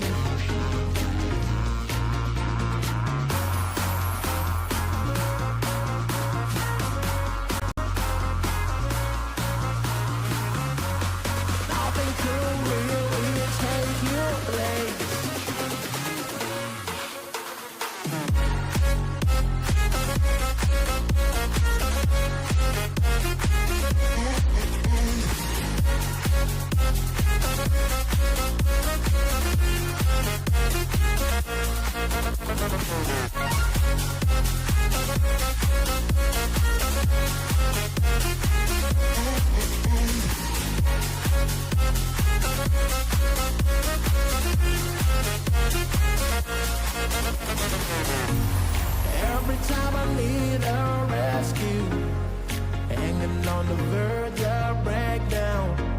Even though I try to replace you, but loneliness makes me break down. Every time I need a rescue, hanging on the verge of breakdown. Waiting for a touch, you say no day.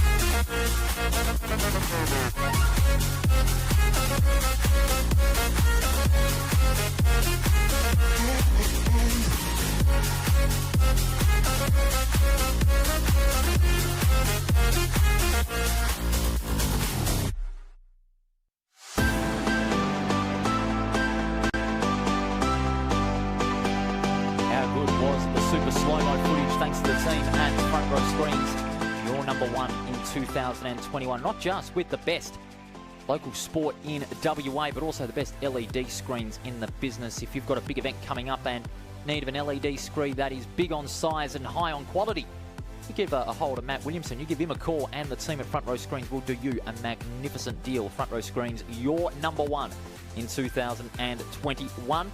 Half-time here at Fremantle Community Bank Oval. It is the Tigers, last year's runners-up, leading the Premiers to 6-6-42 to 2-6-18. The goal scorers, of course, England is one of the goal kickers for the Tigers. He has got one. Mountford has also got another. Spivey, Rogers and Mountford also goal kickers for the Tigers, and Donaldson and Miller are the only ones for South Fremantle. Paul Burse again, Matt Chechens with you in the commentary boxes. We see the families and the little leaguers as well have some fun at half-time. We must say, Matty, you know, we do feel sorry for those over in the eastern states, you know, especially in the midst of, you know, the VFL being cancelled and also the VFL Women's Grand Final being cancelled because of the lockdown. We're very lucky in this state, you know, to have action here and to see these great families and little leaguers enjoying all the action in this September afternoon. It makes everybody here in WA realise how fortunate we are as a state, given what's been going on in the last 18 months. Yeah, big time. And obviously, yeah, it is such tough times at the moment. If you are joining us from over on the East Coast, we do send our best wishes. And it's only something that we've only had a brief taste of, luckily, over here. And that was the, you know, going into a lockdown in that situation. But look, the youngsters are out there enjoying it at the moment. One of my good colleagues, Kim Strawn, I know that her son's out there strutting his stuff at the moment. We saw your little boy out there one week having a good kick of the footy. Yeah, look, he's only 2 years old, but he can. Well, he's predominantly left-footed, which I am, but he loves his footy. My father-in-law played for the Tigers, as in Richmond, and also West Perth, your mob. But he's decided to go for Richmond in the AFL, and I've managed to weasel him into going for the Perth Demons at the moment. But he was so keen to go to the footy with us last night. I said, just watch out for us at TV, on the TV, but he couldn't see us, obviously. Which is unfortunate, which is a bummer. I mean, you would have been seen on the TV countless times, make no mistake about that. We're going to take a break, but when we do come back, all the second half action here at Fremantle Community Bank Oval, where it is the Tigers leading by 4 goals in this qualifying final, live on Front Row Screen Sport.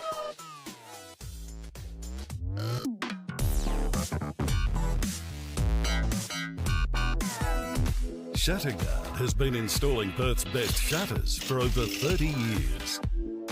With no advertising signs on your front lawn and no sales gimmicks, visit shutterguard.com.au.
Fremantle Community Bank Oval. Here are some of the goals of this qualifying final, the first half of this qualifying final. 6 goals, 6-42 Claremont lead, South Fremantle 2-6-18. Paul Persick and Matt Chechens with you on the opening match of the 2021 OPTUS WAFL Final Series. And Matt, both the teams are out for the second half of what's going to be a crucial qualifying final in the context of this final series. But at the moment, Claremont hold the ascendancy. Yeah, and have a look. It's through the crumbing abilities there. That was a very clever hand pass from Isaac Barton, who kicked 3 goals against the Bulldogs back in round 14, but showed that he doesn't have to do it off his own boot. Slick hand pass. That was fantastic work in the ruck then from Tim House. I've been impressed with him, and right on cue here after a good mark, and manages to squeeze that one home at the moment. So they're just cleaner inside 50.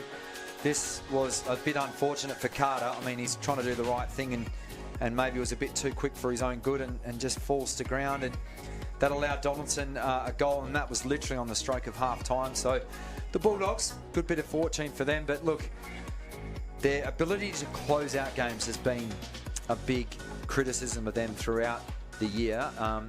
They are the best. They were the best first quarter team in the competition, but they're going to have to do something that they haven't statistically done throughout the year, and that's to come back from behind at half-time and from a pretty big margin. They usually got their noses in front at the moment, so they might be in that unfamiliar position of coming from behind. It will be interesting to see how South Fremantle approach this third quarter, because the first 5-10 minutes are going to be very crucial to see if they can get at least 2 or 3 goals. Who's your tip tomorrow, Paul? West Perth, Perth, but only just. I reckon Swan Districts, with the side they've got, are going to make it very competitive in the elimination final. Yes, I am. Okay. And it's going to be an absolute barn burner. South Jurien? No doubt. South Jurien Bray, that'll be a great game. That certainly will be. Yeah, look, I think Swan Districts, they're just they're injury ravaged at the moment. Is there any word about the availability of Fisher or Frank the Tank? No word that I've been able to Anderson? maintain at this stage, but we'll find out closer before the teams run out onto the ground for what is going to be a crucial game. Of course, the sudden death elimination final over at Joondalup. It's the top 5 is brilliant. It throws up all these different scenarios, because you have a look at this. Two of obviously, you know, the front runners of the competition. Subiaco, Paul, they haven't dropped below 3rd throughout the whole season. They've been on top since round 14. So for them to get the winner of this game and then a chance to go straight into the big dance, but 2 losses in a row for either of these teams, and that's it. Curtains. Yep, straight sets right there and then. You talked about Subiaco as the teams break from their huddles.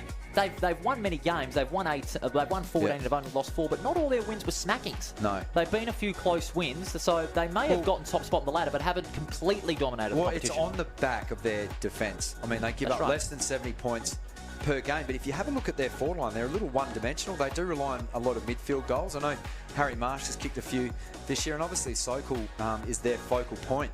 Not trying to be poetic there, Paul, but they're a little 1 or 2 dimensional coming forward, which is why I like the looks of the winner of this game today to actually book their spot in the grand final. And I mean, Claremont and South Fremantle don't have defences to sneeze at the moment. I know that defence wins championships, as they say in American sports or in Aussie rules, but sometimes you've just got to kick more goals than the other team.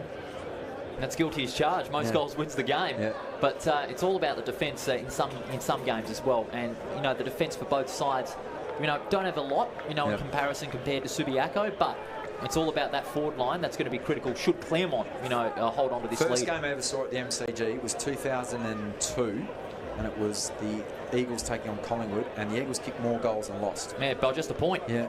It was Mick Moldhouse's first game as coach for the season. Of course, John Worsfold's first away game as coach for the West Coast Paul, Eagles, and that was a thriller. You're a walking Grey's sports almanac. Oh, give me a break. Yep. But let's get back to the action, because the players are the stars on this Saturday afternoon. I might just nickname you Biff from now on. 6-6 plays 2-6 as we get the second half underway. The winner to go through to the second semi-final next week. An all-important third quarter coming up. They call it the Premiership Quarter. Eastland and Free both get an even palm down. Hard tackle being applied there by Spivey on the edge of the square. We'll have a repeat in proceedings. The crowd starting to get back into their seats now. What is going to be a big second half of football. Eastland tries to gather it on the second bite. Ball extracted. Out to Lim.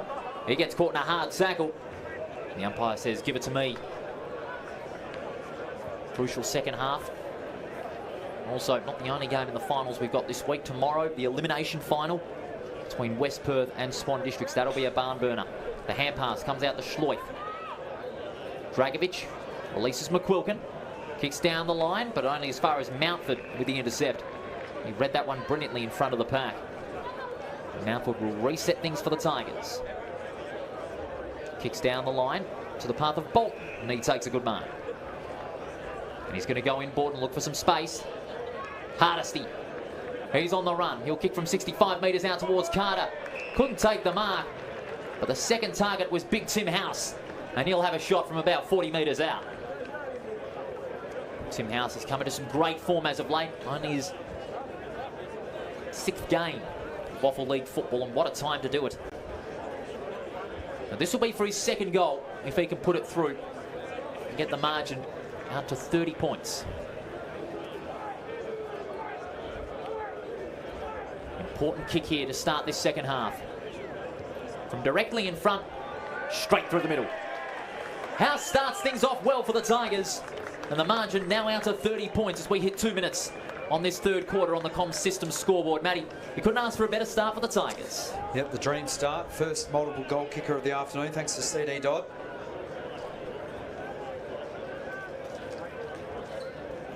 Next couple of goals a must. Don't want to sound like Captain Obvious, but plenty of people tuning in this afternoon. Thanks for joining us wherever you are around the globe. Qualifying final.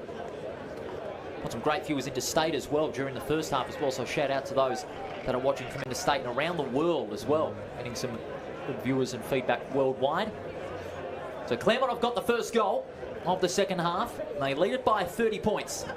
Biggest lead in the game. The Tigers in complete control as Miller gets the tap out. Players roving the football like a pack of wild dogs.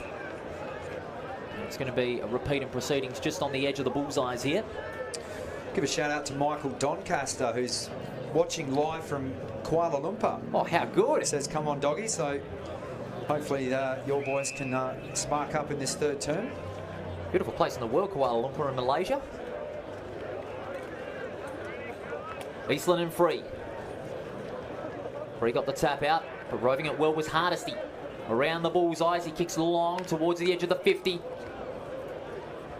Bullock couldn't take the mark. It comes out to England. He has attack of the fumble. Strom can't take clean possession. No free kick. Close to the boundary line. Spivey taken over by Mascos and will have a boundary throw-in.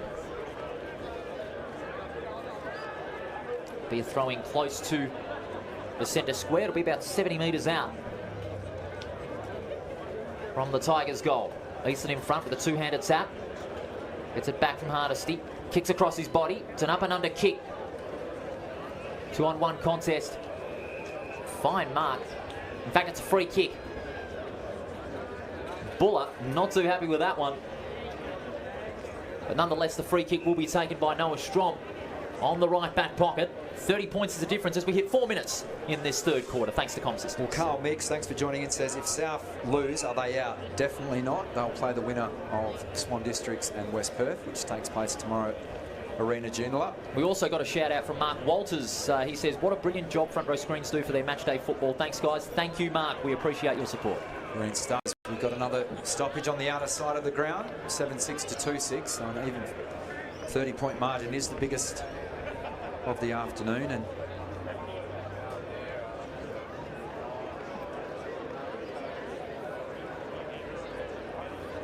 Kane Mitchell just going through his paces, and Martinez as well as Isaac Barton. Three handy players to have on the interchange bench at the moment, just warming, keeping warm and limber. Huge crowd. Magnificent crowd. So ball up. Free won it down, but no real advantage. And they tumble to the floor, and guess who? Hardesty at the bottom of the pack. Just off camera inside forward 50 for the Bulldogs. Donaldson's being matched up by Lucy, so it could be a big match-up should the ball go their way. Subin with the clearing kick. Out towards Miller, who was impeded. So he wins the free kick. 2.5 disposals from goal. They need a response, and they need to make things happen quickly to the Bulldogs. And there's Shaw. That's his first mark of the afternoon.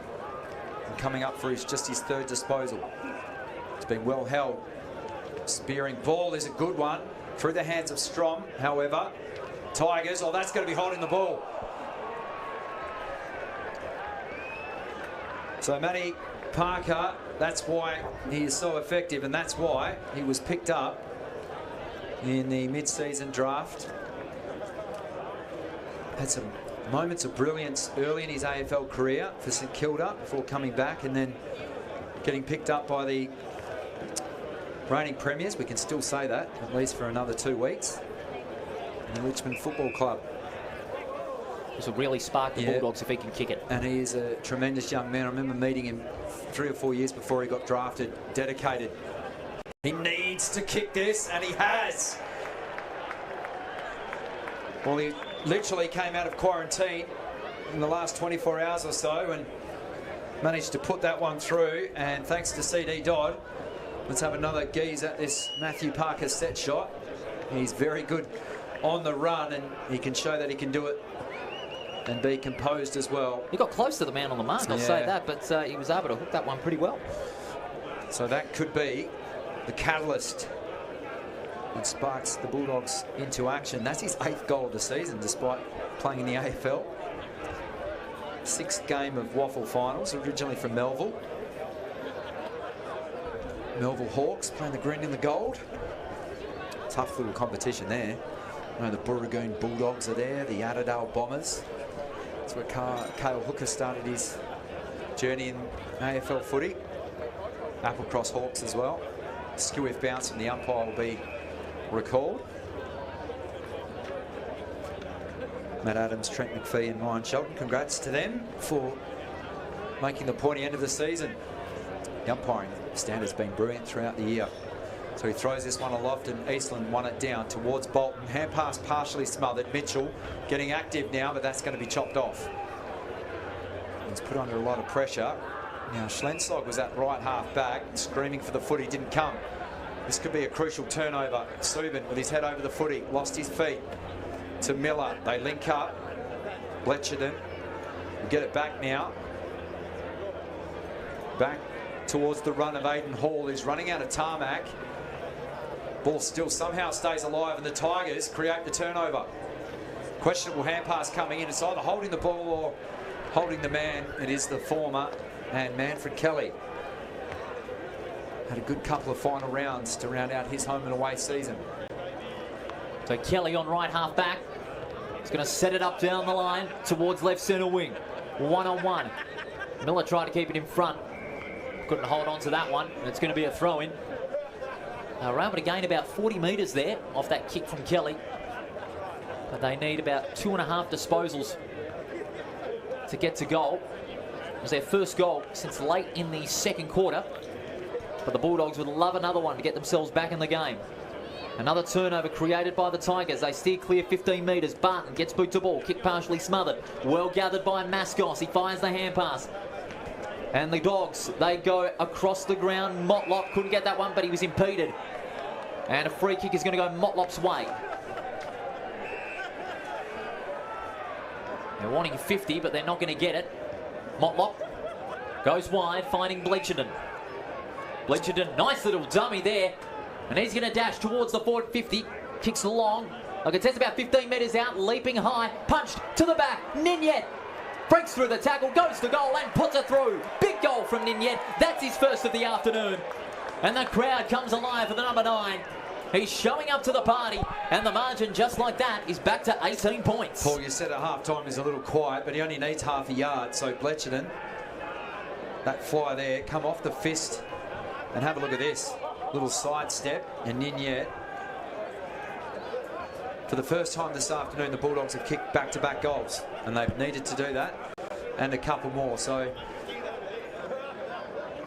the crumbing forwards in Parker and Ninyet have kicked the first 2.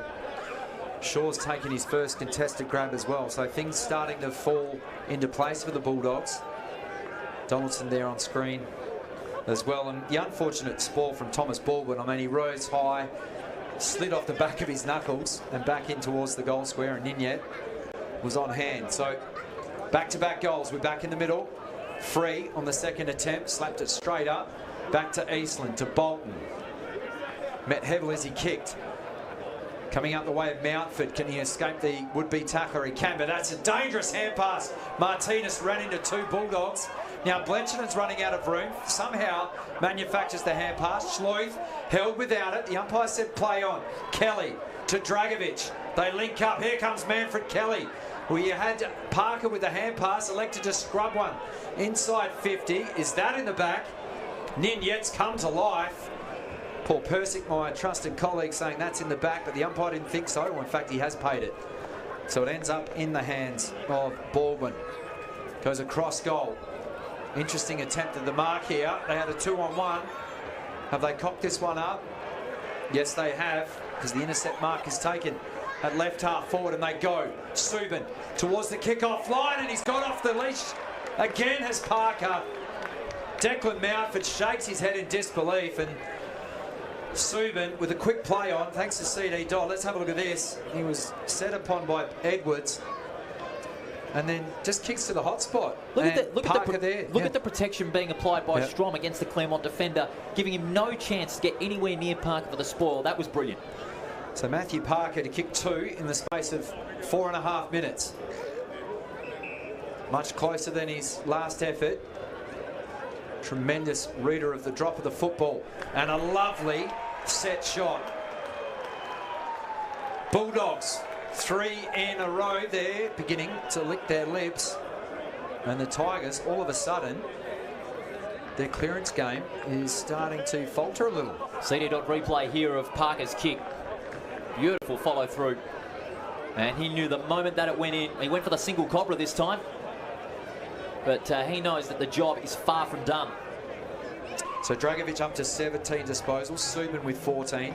Jason Mascos has just quietly accumulated 13 disposals. Jai Bolton with 18 and Hardesty with 16. He's laid 11 tackles as well, but the inside 50s are knotted at 27 apiece, and that margin back to just 2 straight kicks, Paul. They've levelled it up here, the Bulldogs, in the inside 50s, but still 2 goals behind. Florenka, hand pass out to Free, the kick towards the forward 50. Smallwood, the taller one here against Motlop, but Motlop won it out, got ball to ground level. Miller Martinez, high tackle, and it's paid. Free kick will go the Bulldogs' way. No, I don't think Anthony Davis can really argue with that. Is it Motlop, the recipient? Yes, it is. Well, he's got 5 goals from 4 games. Pretty handy start to a Waffle career. It certainly is. Only his 5th league game, originally from the South Coogee Football Club. Not even 18 years old by the looks of it. No. 23, 21, yeah. But Motlop, this will be for 4 in a row. 45 metres out. Oh, that's a lovely kick. It's a goal! What a goal from Motlop! He just had to back himself in from just inside the 50, and he's got 4 in a row for the Bulldogs.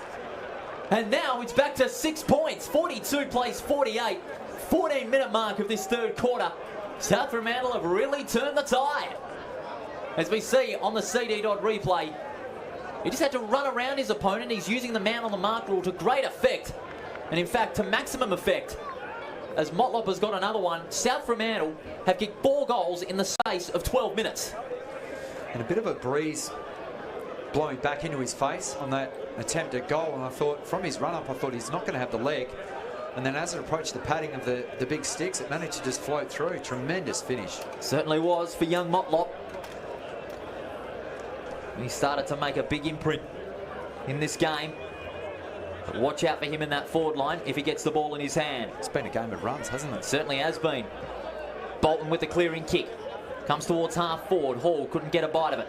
Schlensog, great ovation by Schlensog, the former Geelong listed player. The hand pass comes out to Schloith. Back out to Bletchenden. Goes down the line towards the attacking side of centre. A little mess up there from Barton. Over the top to Mitchell. Hardesty. Hospital hand pass, Donaldson. It comes out there to Dragovic. He snaps around the corner. It fires the way at Motlop. Good gather by Motlop from around the corner, but that's a free kick. The umpire's paying a free kick. Trip. And that it was a trip, you are right. It's going the Tigers' way. Against Cody Ninyet. And the boos evident at Fremantle Community Bank Oval. Hardesty goes down the line. Finding the fellow Hardesty and Jarrett. He fires the hand pass out to Martinez. Martinez goes down the line. Brilliant mark by Big House. It was a good kick indeed. House is going to go inboard, and that was a great kick as well to the path of Rogers, and the mark's been paid. Yeah, and good running from Rogers too, because he started well back inside the middle, almost near the bullseyes, and his hard running gets rewarded. And you can have a look, he's sucking in the big ones. He is a hard runner, not just in the midfield, but also up forward. So for Rogers... Well, we don't want to talk it up too much. I mean, we're 16 minutes into the 3rd, thanks to Com's system scoreboard, but this is a huge kick because this will stem the flow of goals. It's all been to the right of screen. It certainly has been, and the breeze is still pretty stiff out here at Fremantle Oval. So Rogers for his 2nd. Just inside the 50, it's coming back, and he's put it through. Rogers gets a crucial goal for the Tigers. It stems the flow that the Bulldogs established at the start of the quarter. The margin back out to 12, 54-42 at the 17-minute mark of the comm system scoreboard in this third quarter. Let's have a look at the CD dot replay. Rogers, he had to give it everything, and he certainly did from just inside the 50. He likes that end of the ground because both goals have been kicked to the left of screen, and both have not looked like missing off the boot. 2-goal buffer is restored, 8-6 to 6-6 thanks to comm system scoreboard. Now with the Bulldogs' run being stopped by the Tigers with that Rogers goal, what do they have to do just to keep going with them? Yeah. Because that was the goal that they did not want to concede off that free kick from Nenyet. So Paul Persick, Matt Hitchens here at Fremantle Community Bank Oval. A couple of die-hard Tigers fans underneath. They must be fans of yours as They well. are. They're actually my cricket teammates, Kevin and Ryan Day. They are tremendous batsmen, I'll give you the tip. Back in the middle, believe that Kevin lives with the young Miller, the big ruck, so he sings his praises quite highly at training. Shaw, that's his second mark. He's coming to life in this third term. Schleuf dangerously loitering on 50. Free was ignored, but they go to Parker. Instead, the mark's going to be taken. They could have raffled it. Strong. In the end, and it's Big Strong who takes the mark. And a golden opportunity to, again, halve that margin. As you have a look, Parker was out. I think he was the intended target, to be fair. And Strong goes back, uses every bit of his 198 centimetre frame. 6 goals, 4, so he's running just over 50%. Talented family of the Strongs, and it doesn't show it there, he misses. That's a lucky break. Yeah, it is for the Tigers, and that pulls them within 2 straight kicks. Martinez will bring it back into play. The Tigers now under a little bit of pressure as Hardesty goes long towards left centre wing, but they cough it up. McQuilkin takes a fine mark on left centre wing. They can set up some options now. McQuilkin, high kick, targets coming in. Shaw is one of them. Couldn't take the mark. Kelly tries to break free, but he's brought to ground. Ball in dispute. Martinez trying to get a hold of it, but the umpire says, I will have it. Big run of goals by the Bulldogs. They kicked 4 in a row after 7 minutes, and now they are within 11 points of the Tigers. Bolton gets slung with it by Kelly. Follows it up with another strong tackle. He's had some big moments, his Manfred Kelly. The umpire will have another ball up. They'll contest about 40 metres out from their goal. One more goal for the Bulldogs, and it's going to be anybody's game in the final term. Strong gets second bite of it. The hand pass intended for Bletchenden. Bundled out in a good tackle by Spivey. He's not going anywhere further. Crowd really starting to make some noise on this Saturday afternoon. Tap comes to Spivey. He gets caught in a tackle by Bletchenden. He's pinged. Holding the ball. Bletchenden will get the free kick. And this will be for a chance for South Fremantle to further stem the tide. Well, this will be his 14th touch to go along with 6 tackles, and none more crucial than that one, Bletchenden. He's provided some very strong tackles all afternoon. They've gotten plenty of the football, but this will be a very important kick. He's going to have to give it everything, just like Motlop, that last goal that South Fremantle kicked. So Tom Bletchenden, to put them 5 points behind, goes long. It's long. It's a goal! Tom Bletchenden gets another one. South Fremantle have 5 in the third quarter, and now they're within 5 points at the 20-minute mark of this qualifying final, thanks to comm systems. Well, 2 unbelievable set shots from 2 of the younger players in the side at the moment, literally on the paint of 50, and carried every inch of it. And look at him, again the single cobra, and knows that South Fremantle are right back in this game. They've kicked 5 goals to 2 in this third quarter. And my goodness, these next 5 or 10 minutes are going to be essential to where the game is heading this afternoon. Well, Parker with 2 this term, Jesse Motlop, Nenyet and Bletchenden. I also have to say as well, it's another thriller we got here. What's going on here? Well, it's just wherever we seem to travel, there's a tight contest. So we're back in the middle. Free taking on Eastland. It's been a great duel. Neither ruckman can get the decisive whack on the footy. Bolton to Mitchell, turns it over. Schleuf off a step, inside 50. Ninyet had to jump on him from the defender. Keeps it in front of himself. Well done, Ryan Lim. Good, strong tackle. No prior opportunity. Also in on the scene is Anthony Davis. The Bulldogs are again continuing to flood that forward zone. Again, staying on their men, their opponents, and making sure that they're creating those opportunities. Approaching 22 minutes of the premiership quarter. Also a couple of the team numbers as well. South Fremantle are in front on the inside 50s, 31-28. Hit-outs 32-36, and South Fremantle have edged ahead in the tackle, 63-62. Despite what the Windsock says, the team attacking the goal to the right of your screen tends to win the inside 50s each quarter. It's kind of like a tennis match at the moment. Free gets him another entry inside 50. How will the umpire see this one? The death roll put on Parker. Could not evade that tackle on this occasion.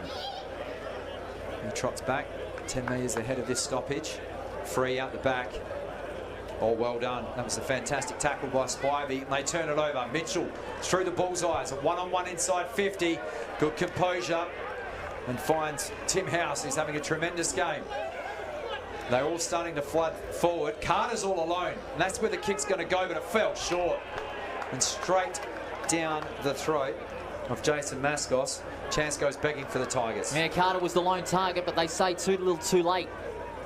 And South Fremantle are going to get a wriggle on very quickly. It's on left centre wing. Hand pass out to Subin with the left foot to the path of Kelly. Reels it in nicely with the one hand. Kelly towards left half forward. Goes looking for Shaw. Lucy in front. They collide. And it's a free kick going the way of Lucy. And Claremont will again catch a lucky start on this occasion, because that was, again, brilliant ball movement. And this man on camera right now, Jack Lucy, had a tremendous second term. Got a little quiet in this quarter, but we'll expect a big final turn from him. Lucy down the line to left centre wing. Getting a fist on it was free. Close to the boundary line. Kelly, great effort for him to gather the football at ground level. He was caught by Mitchell. What's the umpire going to say? He says, I'll have it. 5 points the difference in favour of the Tigers. 24 minutes on the comm system scoreboard. It's been another thrilling contest. What's even better, it's the first week of the Waffle Finals. Kick towards the attacking side of centre. And it goes over the line. Wilson was the one that took it over the line for a throw-in. Last couple of minutes, possibly, of this third quarter. Breeze still blowing quietly here at Fremantle Oval. Eastland in front got the tap out. At ground level was free. Bolton charging hard at the footy at ground level, but the umpire says, I'll have it. Stoppage after stoppage at the moment. Claremont wanting to ease the pressure that has been put on them after this strong third quarter by the Bulldogs. Schleuf, was he held without it? Umpire calls play on, and it's a free kick going the way of the Bulldogs. Schleuf was held without it, and the late call was made by the umpire. Schleuf will get things going for the reigning premiers.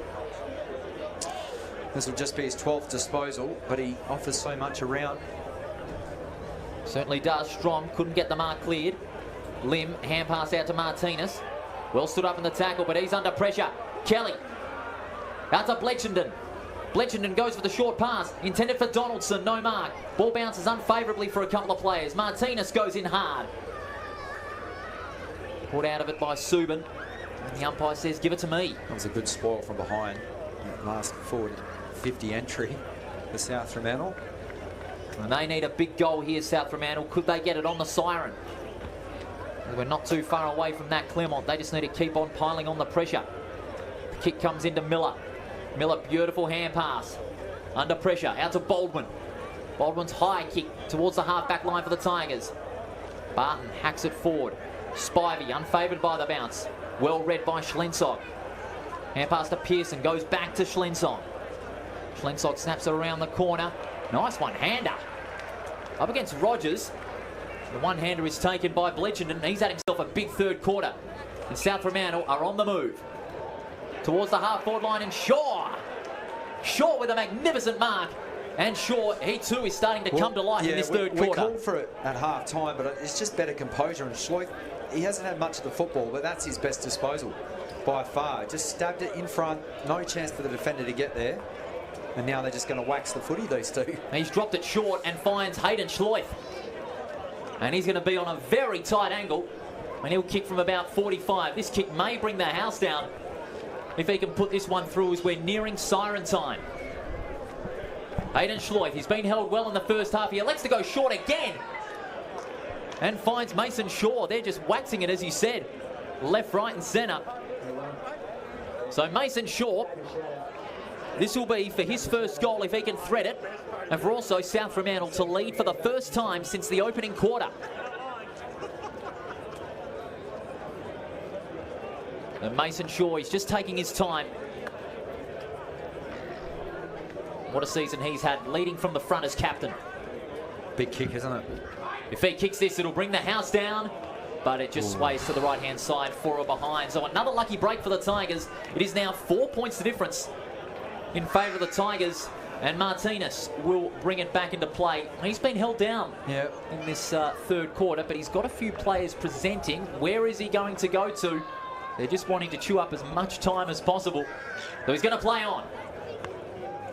Long towards the wing. Good pressure by Strong. Players going in hard. Eastland goes high at the football. And now the Bulldogs with numbers at the back. Comes out to Dragovic. Kelly leaping high, no mark. This is a great effort from Kelly. He goes to ground. He's under pressure. Finds the hand pass out. And over the line goes Ninyet. We'll have ourselves another boundary throw-in. Maybe the last few seconds of this third quarter.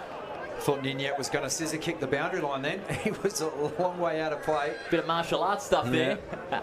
He's nicknamed the Ninja. 28 minutes. Can they get a late one to set up what will be a grandstand fourth quarter on front row screens? Hardesty fell to the turf. And there is the siren. We turn for home. Do not go anywhere. Why would you? Paul Persick, it is game on. And we see a big lead of the Tigers, a 4-goal lead at that, evaporate to just 4 points. That was one turn to play, 8-6 to 7-8, 15 scoring shots South Fremantle, and we are set for a grandstand finish. It was a massive third quarter by the Bulldogs. They kicked 5 goals to 2 in that third quarter, led by, of course, Bletchenden late. Motlop was able to get a goal in. Ninyet and Parker starting to come to the party as well. Claremont's lead evaporated. They are now under pressure and on the back foot despite leading by 4 points. We are turning for home in the final quarter. It is 4 points the difference in this qualifying final here at Fremantle Community Bank Oval. Don't you dare go anywhere. You're going to be in for a hot grandstand finish here on Front Row Screen Sport. Right back after this for the final quarter of this qualifying final.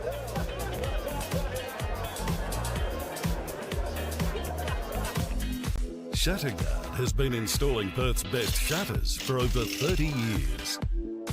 With no advertising signs on your front lawn and no sales gimmicks, visit shutterguard.com.au.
We're turning for home here at Fremantle Community Bank Oval. 4 points the difference in favour of the Tigers over the reigning premiers in this qualifying final, OPTUS WAFL season 2021. Paul Persick and Matt Chechens with you.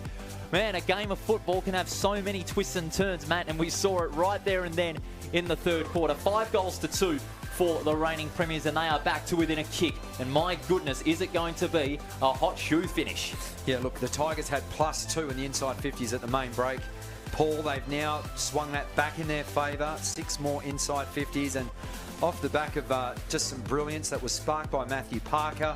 That's what he can provide, and that's why he's a player at AFL level, thanks to CD Dodd. We'll have a look at some of the goals throughout the afternoon, but he's up to 2 goals. Jesse Motlop, a superb set shot from all of 50 metres. Ninyet, after some good work in the pocket, some good crumbing as well. And then Bletcherton, who all of 52 metres, after a good mark from him, and they just look so much cleaner. It's like chalk and cheese at the moment as far as their game plan, their game style. They've cleaned up their ball use. They've brought one of the best forwards in the competition back into the game. They've lowered their eyes rather than pulling out the one driver out of the golf bag and just launching to the hot spot. They've just started chipping their way around the 50-metre arc, and they're being a little bit more patient, as we see there. And Matthew Parker getting on the end, and Ninyet's finally starting to get a bit of scoreboard reward for his efforts throughout the afternoon. And I just think Bletcherton was superb in that third term, not just with this set shot. This is young Motlop, as we have a look at that. But he's up to 16 disposals, so really cited in that first half. And they've thrown this man in Blake Slenshaw down back, and then Schleith, not as many possessions as what we're probably accustomed to. And this was a rare entry inside 50 that term, and a polished finish from Rogers. What a season he is having. Definitely a front runner for the Sandover medal. Yeah. Speaking of the possession getters, Jacob Dragovic has got 21 up to the third quarter. Nicholas Subin has 16. He got plenty of it in the third. Bletcherton had 16, including that crucial goal late. Schleith only held to 14. So he's held down quite well, but his impact when he's got the football has been very effective, especially late in that third quarter. I love giving credit to the white-collar workers, those ball winners, but let's have a look at the blue-collar men that are at the coalface. In Hardesty, he's laid 13 tackles, and Jake Florenka, 12 tackles there to three-quarter time. So just a shout out there to the grunt around the ground, and those two gentlemen literally going nose to nose. So, geez, I tell you what, I'm still going to stick with Claremont, only because they're kicking to the scoring end of the ground in this fourth term. I'm still going to stick with South Fremantle. That third quarter run is going to motivate them. Be a bit stubborn with your tips, Paul. Well, I've got to be at times. It's finals football. If it was the Perth Demons, it might have been a different story for you. Oh, you had to get that cheap shot in, didn't you? Well, because West Perth beat your mob last week. Yeah, I'm still awaiting that mock-up. As did most of the other teams in the competition, unfortunately. An injury-ravaged season for my beloved Redlegs. Tell you what, Bart, it is a tremendous suburb to go and walk your young family around. My son can go down and kick on the ovals. He loves it. Plenty of cafes and things like this. And awfully good. Tell you what, it was also awfully good, the cafe strip here in Freo. Oh, no doubt about it. No doubt that the people will be leaving the ground and heading to the various spots around. And the Port City has certainly turned it on today. Beautiful sunshine across the ground, a great crowd in. Almost approaching our record at front row screens. Absolutely. I'll tell you what, if we had a still of our producer's face, the barbecue baker himself, and Matt Williamson, if we put that on the corner, we would easily rake in the viewers and get over the line, I would say. Certainly will, but we do thank our fans for viewership across West Australia, Australia and around the world. There's people from overseas. Yeah. Incredible. Well, viewers around the world, get yourself set, strap on the seatbelt, ease the seat back, click it into gear, and go in overdrive, because this is going to be a grandstand finish, ladies and gentlemen. Only 4 points the difference in favour of the Tigers. A big half hour of football coming up. Who will go through to the second semi-final next week? It's all down to these final 30 minutes here at Fremantle Community Bank Oval. Eastland and Free will exchange once again. Eastland palms it down to the front. It comes to Bletcherton, but he in turn gets caught by Mountford. We'll have ourselves a repeating proceedings. We have ball up just on the edge of the centre square. Free again palms it down. He gets caught in a good tackle. Trying to extract the football from the contest, but it's a throw. Free kick will go the way of the Tigers. And it will be taken by Bolton. One of the touted front runners for the Sandover medal. He's got the ball along the bullseyes now. He's going to go long towards the half-forward line. Players fly. Schlensog, great mark. Schlensog has done it brilliantly in the defensive 50 today. Risky kick towards Kelly and brings it in nicely again with a one-hand. He's taken a couple of good one-handers today. Flamboyant, but also gutsy as well. I love the zinc as well. Oh, Heading into cricket season almost. absolutely. That kick is not good. He put the mockers on him this time. But it's going to be a free kick nonetheless to Eastland. Right centre wing. Fascinating duel with Free today. Certainly is. It's pretty evenly matched. Eastland's kick towards right half forward. Good spoil from Schlensog. Comes to Martinez. Fires off the hand pass to Bolton. Kicks long, intended for Rogers. It's a 2-on-1. Rogers leaps high. He couldn't take the mark. The Bulldogs have numbers at the back of the football. Mascos hands it off to McQuilkin. He too has had a very good game. McQuilkin fires it off to Schleuf. Schleuf at left half back. Sizing up his options now. Schleuf out to Motlop, who was magnificent in the final 5 minutes. In the third quarter, kicked that big goal from on the 50. Are there more seagulls than people here this afternoon? No, I don't think so. Well, the Seagulls mostly also do come at cricket season as well, which we're not too far away from. Dragovic has the mark on the outer wing by a big sea of fans here, which is great to see in Western Australia. Mascos plays on, gets bumped off it as soon as he kicked it, bounces favourably for House. Fires the hand pass off to Bolton, over the top to Martinez, and now the Tigers are away. Another entry inside their forward 50. Bounce favourably for Wilson. He's under pressure from Rogers. Great hand pass from the Claremont player. Goes out the back to Rogers, hugging the boundary line. Hand pass over the top to England. He can't break free on the tackle. The hand pass comes out to Rogers. Which way does he go? He goes onto the right foot from 30 metres out. It's coming back. I think he might put it through. No! Just missing for a behind. Rogers, what a great effort from him to keep the ball in space and in front of him. To swing it onto the right foot under tremendous pressure. Bit unlucky for Rogers not to get that goal. That could have been a real icebreaker. Now, this is a big one because Martinez landed awkwardly. Kelly got to him right before he kicked in the middle of the ground before that last forward 50 entry. He's come off the ground hobbling. So we know that he's missed a lot of games this season, but we'll keep an eye on that interchange gate as Lim goes up the chimney flute inside 50 and Strom says we'll have a boundary throw in, spikes it over the line. He would be a big out in the latter stages of this game. Let's hope he's okay. Might just be a turned ankle, but Kelly was right on his hammer. Wasn't anything untoward, but he just may have landed awkwardly. We'll keep an eye on that. Subin went without it. Little stat pass just backward of the wing, kicks blindly straight down to one of the tallest members of the opposition in Eastland. Now Eastland's got options on his left shoulder, and that's where he goes. They can swing it out even further now. Hard running again from Jai Bolton. The man does not have an off switch. Lovely disposal. He's like the Duracell bunny. He is. Or the Energizer bunny.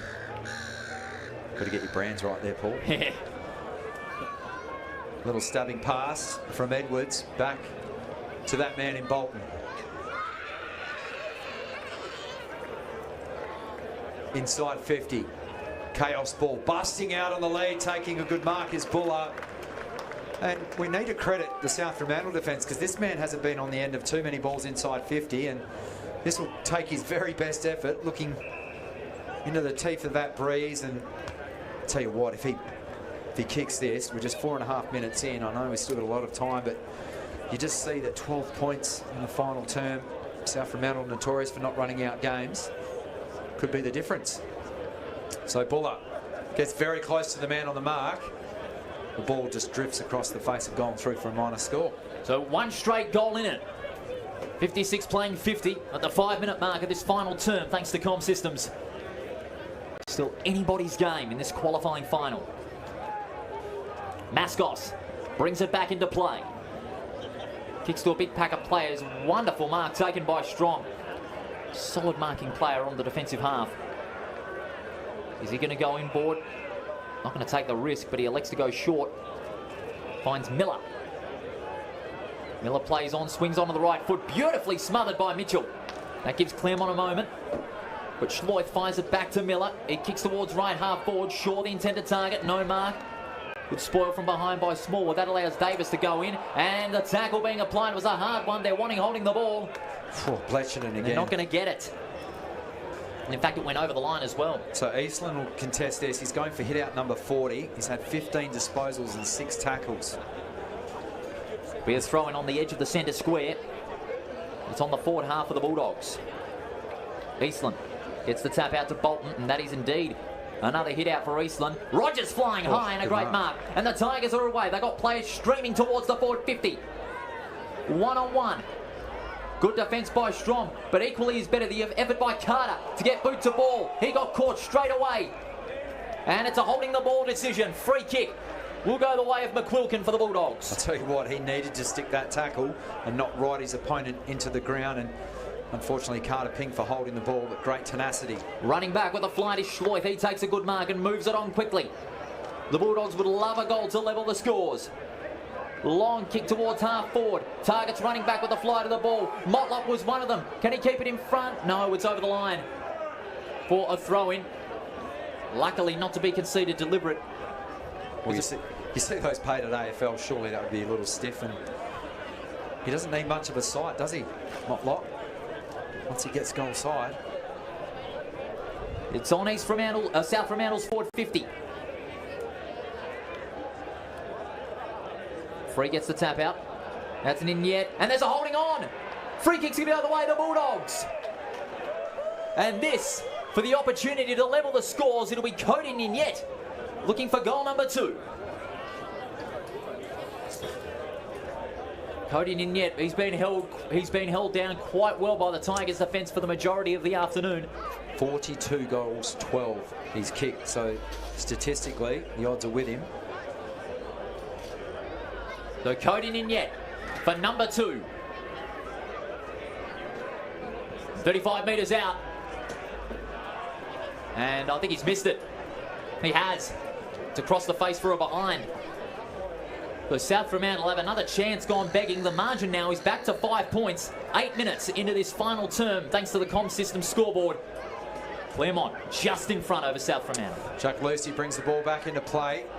Oh, that's a heavy knock out wide. Free kick. Yeah, South Fremantle was definitely there. The umpire right on the scene. So another chance to reload. Players beginning to flood back inside defensive 50 for the Tigers. Kick to a big contest. Going up was strong. Couldn't take the mark. Well done, Donaldson. Fed it back to Motlop. Did that tackle slip high? I think it was Lim that applied that one. And we have another ball up. Good strong tackle from Ryan Lim. 2 behinds to 1 in the final quarter so far, so the first goal will be vital. It was almost a carbon copy of the first term. Ninyet kicks under duress. Mitchell tracks that bouncing football. Players go to ground. Somehow it's been extracted. Mitchell goes again. They come piling in. Shaw with a heavy-handed work. Mitchell out wide with Kelly as well. They're in an arm wrestle. And the umpire calls an end to that literal arm wrestle and will come in to toss it back up. 9 minutes have ticked over. You're on the front row screens. Matt Chechens and Paul Persick bringing all the action thanks to comm system scoreboard as well. Clearing kick for the Tigers by Hardesty goes out of play and it pitches inside the line, and a chance to draw breath. Another boundary throw in. Players looking back towards our screens into bright sunshine as some of the heavy shadows begin to creep over the ground to the left of your screen. Haven't had a goal kicked in this 4th term. South Fremantle haven't led for a long time in this game. Mitchell clearing kick. That mark's paid, but he wants to play on. They move it down the non-broadcast wing. Coming out on the end of that one. Here's Tim House. Liked his game. Now that kick's got a lot of air on it. Asked a lot there of the Claremont midfielders, and they turn it over. So Donaldson marks. Backward of the wing, he's got Kelly. If he wants to draw a man, he does. Kelly will give it back to him now. Donaldson about to be closed down. Gets the kick inside 50, and that was a key mark. And it needed to be taken by Dylan Smallwood, and he read that beautifully. Smallwood goes across the ground to find House, and he's going to slow things down. Wanting to chew up as much time as possible. Great game Tim House has played. He's played up forward and he's pushed down back for this final quarter, just needing a bit more tall timber to shut down the Bulldogs forwards as they did for the first half. House Goes long, down the line towards half-back. Getting a fist on it with Schloith. Players converging on the football. Rogers fires the hand pass at ground level. It comes to Hardesty. Low trajectory kick towards England. Couldn't take the mark. Great play by the Tigers. Manuel finds it. Has a bounce onto the left foot. It goes to the path of Barton, running back with a fly to the football. Front and square goes Eastland. Clever tap on a Barton. He's going to go from point-blank range and put it through the middle. That is a magnificent goal. Isaac Barton breaks the run, and Claremont go on to an 11-point lead at the 11-minute mark on the comm system scoreboard. Clever by Eastland to set that goal up. Let's have a look at the CD Dodd replay. As Eastland, that is probably the best bit of tap work that we've seen throughout the afternoon. Nothing that Hall could do as Barton just speeds away. He does like playing the Bulldogs, kicked 3 in that round 14 loss. And that one puts a lot of breathing room now on the scoreboard in what's been a low-scoring term, and out to 11 points. And it puts a lot more pressure on the Bulldogs now. They need to kick at least 3 goals to steal the game. Yep. So it was a 2-on-1, and Eastland could have easily have just tried to grab 2 hands on that footy. Instead, clever little deft bit of work there, and that results in a goal. So a crucial couple of minutes coming up. The Tigers lead it by 11 points. It is still on for young and old. For the Bulldogs, they need to kick the next 2 if they are to get this game right to the wire. Mitchell goes high towards half forward. House leaps in front, no mark. Schlensog keeps steady at ground level. Goes for the kick, bounce unfavourably for Parker. Hardesty tries to keep it in front. In comes Carter. And so are a couple of Tigers hounding the Bulldogs. And it's going to be a ball up just by the bench. At the 13-minute mark of this final term, it's been an electric start to the final series. But it's not over yet. Eastland, another hit out for him. He takes it out of the ruck, and he's going to get the free kick for a dangerous tackle. And some of the Bulldogs fans are not happy with that one. The boos are ringing in once again. And Eastland will take the free kick on the right centre wing with the Tigers leading by 11. Record crowd tuning in on front row screens. Thanks for watching as Eastland puts them inside 50. That could almost be holding the ball too, and it is. Matty Parker doing it on both ends of the ground. Bailey Rogers barely put a foot wrong today, but he was ping holding the ball, trying to wheel away from that contest. Now, Parker, just on screen at the moment. Now, tremendous camera people behind the scene. He looks a little proppy, so he's going to play on by hand. Schlensog goes by left boot. High ball. Looking for Strong, but just ghosting in. Great mark. From the side is Dylan Smallwood. Loved his game today. I know he had a bit of a blind hand pass. And 50 metres. So Strong must have opened up his mouth. Bit of back chat. So, I don't want to be too blunt, but that may cost South Fremantle the game. And those ones, ill discipline as well. It's like chatting back to your teacher. It's just going to result in a bit of scab duty at recess or lunch. I don't imagine you've got much of that in your primary school days, Paul. Not much in my time, I think Matt Williamson would have been a prime candidate for scab duty back in the day. Smallwood. This could almost be an unassailable lead. It fades very late, and it's been palmed onto the left-hand post. That was looked to be going straight down the middle and through for a minor score. So we're back to a 2-goal margin, 14.5 play, courtesy of comm system scoreboard. And they bring it straight down the middle. Free kick down the field, free the 50. kick down the ground. Okay, so the 50 metres paid. So a bit of ill discipline from both teams. Creeping in. Kicks up towards Miller, but it floats over his head. And the experienced Lim takes the intercepting mark to Mountford. Mountford inboard. Hardesty. Almost approaching 15 tackles in the game. Not his best kick. Strong on the burst. End over end. Can't be marked by Miller, and it's paid on the second bite to Subin. Lowers the eyes off the side of the boot. Now, what can Ninyet do?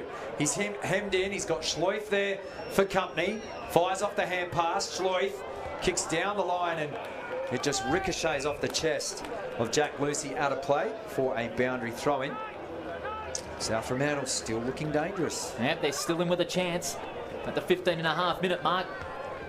Throwing about 45 metres out from the goal. It was a wayward throw-in. Favouring Miller, he gets caught in a good tackle. What's the umpire going to say? He's not going to say anything except give it to me. Goal here for South Fremantle could bring them back into the game. But a goal for Claremont, the next one, could say see you later. And on to the second semi-final. Motlop gets caught in a strong tackle. That was by Hardesty, and the umpire says I'll have it. Sun shining brightly down in Fremantle Oval. Miller goes for the snap, partly smothered. Plays flooding the football in that forward line. And another stoppage going the Tigers' way, stopping the bleeding.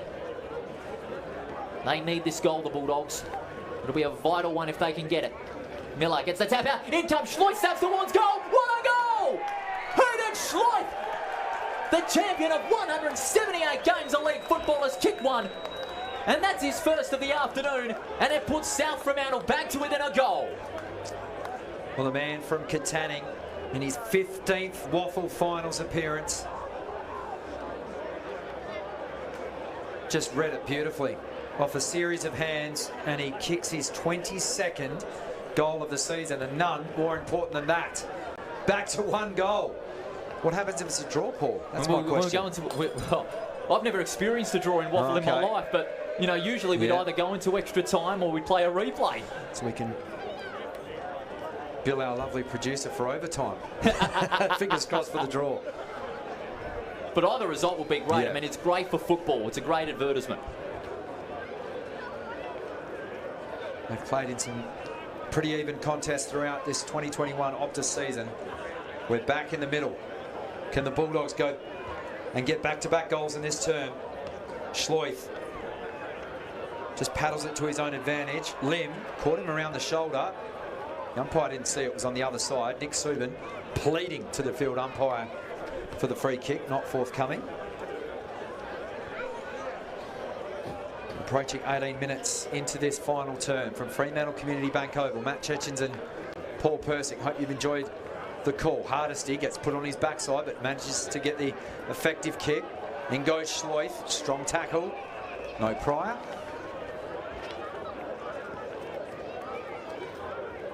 Just having a look across the ground.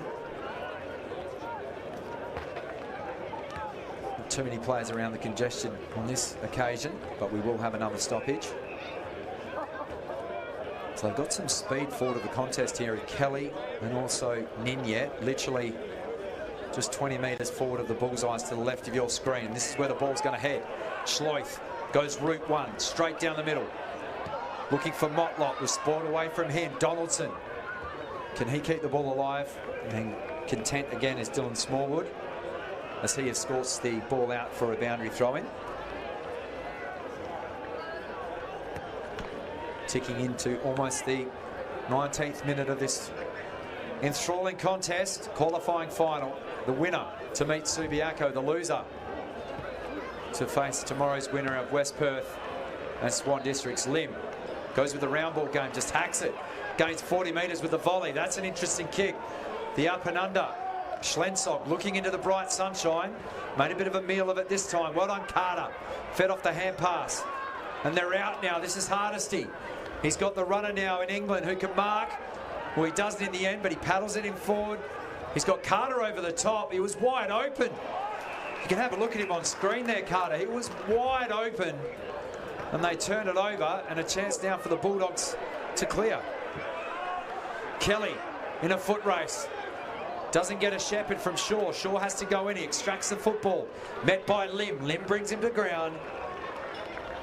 And another stalemate on that outer side, right underneath the comm system scoreboard, which has Claremont out a goal to the good. 20 minutes gone. Final term. Well, if it's a tie, we go into extra time. 2 5-minute periods for those that aren't familiar. Paul, you've done amazing research work there on the phone.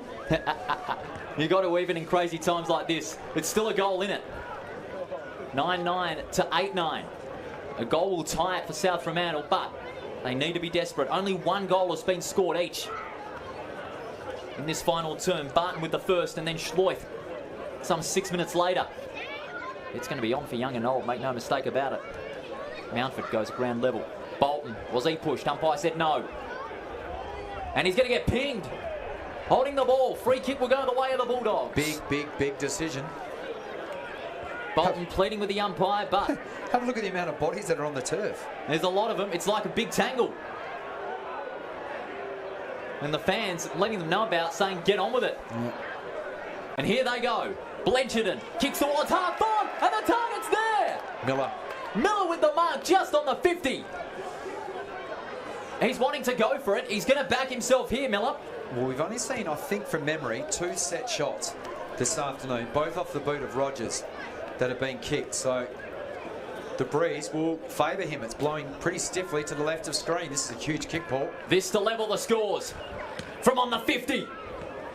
It's long. And it's across the face for a behind. You could probably take the draw off the table. Well, anything can happen. But still, I'd have to say there'd be about 5 or 6 minutes to go. The Tigers holding on by the skin of their teeth at the moment. The margin now 5 points. 9-9 to 8-10 as the ball is taken to right half back. The Bulldogs got the numbers around the football. A great mark taken by Miller. That's 2 great marks in the last minute. Miller's going to go to the hot spot. Players fly. Miller couldn't take it. Ball's at ground level. Strom buys the hand pass. It comes out there with the left foot towards the goal. Is he going to put it through? No! Another behind, so that's 2. This time it was Subin. This time it is 4 points now in favour of the Tigers. Good God Almighty, is this finals intensity or what? It's certainly being brought to you this afternoon. Lucy. Again. Goes to right half back for the Tigers. That's right, out of bounds on the full. Nothing but nothing. So this gives the Bulldogs another chance. Free kick will be taken by Schloith. Where is he going to go? Is he going to go to the hot spot again? There'll be players streaming. Schloith gets on with it. Kicks towards the forward pocket. Flying high is Miller. Can't pick the darn thing up. Couldn't get the clearing kick out. Blencherden snaps around the corner from 40. Doesn't get all of it. It's a high pack. Players fly, no mark. Donaldson in front. He's going to swing on the left foot towards the goal. He's got it through. Donaldson has kicked it for the Bulldogs. Donaldson has his second, and the Bulldogs hit the front. What a goal from Donaldson. He got to the drop of the football, read it brilliantly, found space and swung onto the right foot, and that gives the Bulldogs the lead for the first time in over an hour and a half's play. Yeah, not since the first term. Have a look at that. That is the chaos ball. You could see him just ghosting across limb. Hardesty couldn't get to him on time. He's been tremendous laying tackles. And that is a finish of the highest quality under immense pressure. Well, no wonder here's a magic goal sneak for South Fremantle. That's number 2 for Donaldson. He's kicked 2 goals late in quarters. He kicked one late in the second quarter to stop the run for the Tigers after an unfortunate mistake inside the Tigers 50, and now he's kicked another one to put the Bulldogs back in front. What a cracking qualifying final it has been. 9-11 to 9-9 on this beautiful Saturday afternoon in September. Rucks go at it. Eastland got the tap out. He's caught alongside the bullseyes, players converging on the football, and the umpire says, I'll have it. The Bulldogs doing absolutely everything now to hang on to this slender 2-point lead. Hardesty breaks through the tackle, goes onto the left foot. Rogers, was he held? Umpire calls play on. Bullock keeps it in front. It goes off the ground. Manuel tries to gather. It's a 3-on-1 in favour of the Bulldogs, and it's going to go over the line. That's it! No, it's a throw-in. So ball in, 25 minutes have travelled. You wouldn't imagine there's going to be much more time. I actually thought that was the siren, Paul. Could have sworn I heard a siren. But anyway, we don't want to have another siren gate. So a shallow throw in. Can the Tigers snatch a late one? Subin in on hands and knees. He's got to get rid of the football. Does so. Only into the hands of a Tigers player. They scrag it forward. Taken to ground in a good tackle. Rogers fires off the hand pass. That's ball. Mountford. That's gone. Did he drop the footy? He did. Well spotted, Paul. Holding the ball. And a chance now for Claremont. Rather the Bulldogs. And the old attack of the cramp here from the experienced Hayden Schleuf. Well, you've got to cut him some slack. Yeah. He's one of the most experienced players on the field. He is, so clearly lacking in a bit of the electrolytes at the moment. So Schleuf will just look to try and run down as much of this clock as he can as he clears towards the outer side. Mark could almost win it for South Fremantle, but they turn it over. Chance to run now. They're going to go back inside 50. Long, deep ball. The mark is needed. Schlensog couldn't take it. Ball down at ground level. Rogers sped away. Taking another good tackle. We wait on the umpire. And we'll have a ball in the dying embers of this game. 26 minutes travelled. Paul Persick. It is not over until the siren says it's over. It's going to be a throw-in at about 35 metres out from the Tigers' goal. Both rucks miss it. Players converging on the football, and it's not going to go anywhere further. Rogers begging for the holding of the ball decision, but look, the Bulldogs are really standing up. They certainly are indeed. Crunch time in this final quarter. We're in the dying embers. Free, clears it out of the defensive 50. 2-on-1 in favour of the Tigers. Miller couldn't get a second bite of the cherry. Wasn't slung without it. It's a free kick. It's going to go the way of the Tigers. It's going to go the way of Claremont. They've maybe got one more chance. Long kick towards the forward 50. Players will fly. Schlensog, one of them. Hardesty to the drop of the football. Out towards the goals. Free kick. High tackle. Free kick to the Tigers. Hardesty with the high tackle. This could win it for the Tigers if they can steer this one through. Well, he's done it throughout the afternoon, hasn't he, Paul? He just gets his head over the footy. He knows one way, and that's forward. And he has won an opportunity, you would suggest, to win the game. This could be the most important kick of his career. He's kicked 3 goals, 2 on the season. And there's the siren. That's it. Hardesty could be the hero for the Tigers. Jared Hardesty. He's played 70. He's the 78th game of football. And this could be the most important kick of his career. This to send Claremont into the second semi-final. The crowd letting Hardesty know it. Jared Hardesty, your time has come to win the game for the Tigers. From 35 metres out, your time. Missed. He's missed. He's missed. Hardesty has missed. The Bulldogs have gone up by a point. South Fremantle, the reigning premiers, have escaped by the skin of their teeth. They have won it by just 1 point. Here at Fremantle Community Bank Oval, 65-64. And good God, Matty Chechens, what a start to the final series. Well, you couldn't have asked for any more, particularly the home supporters. They have snatched this game. They led in the early stages of the first term, Paul. They kicked the first goal of the afternoon thanks to Miller, before Claremont led at every change. And then South Fremantle, on the back of a massive third term, gave themselves every opportunity. Donaldson, the hero. Hardesty, obviously, with that opportunity to win. He's not a noted goal kicker, but he has had a tremendous game, it must be said. We'll just get some of the final numbers for you at the moment, but credit to the Tigers, boys. They made a beeline for Hardesty, and it looked as though it was hooking straight off the boot. You could see the goal umpire dancing to the left, but I think the Bulldogs have dodged a massive bullet there. That is a massive bullet to dodge, considering how big a run Claremont went in the second quarter, kicking 4 goals to 1. We looked at it, and hang on, if we thought Claremont, they were going to go on this massive run as they did last year in the second semi-final. But the way the Bulldogs were able to hang on in the crisis and contest every issue, especially with hanging on to that slender lead in the final entry inside their defensive 50, is a testament to why they are the reigning premiers of this competition. So I'll talk you through some of the numbers for those of you watching in from around the world. Jai Bolton, 30 disposals this afternoon. He had 6 inside 50s. And then you have a look at Jared Hardesty, who had a chance to win the game. The legs must have been heavy. He's got 26 disposals. What a game. 4 inside 50s, and he laid 16 tackles, which is a game high. Jake Florenka had 12 tackles. For the victors, well, Dragovic, for me, was one of their better players. He was so consistent throughout the afternoon, Paul. He ended up with 23 disposals, 4 inside 50s, and laid 4 tackles himself. And Tom Bletcherton, a coming-of-age game for him. 20 touches, 8 tackles and 5 inside 50s.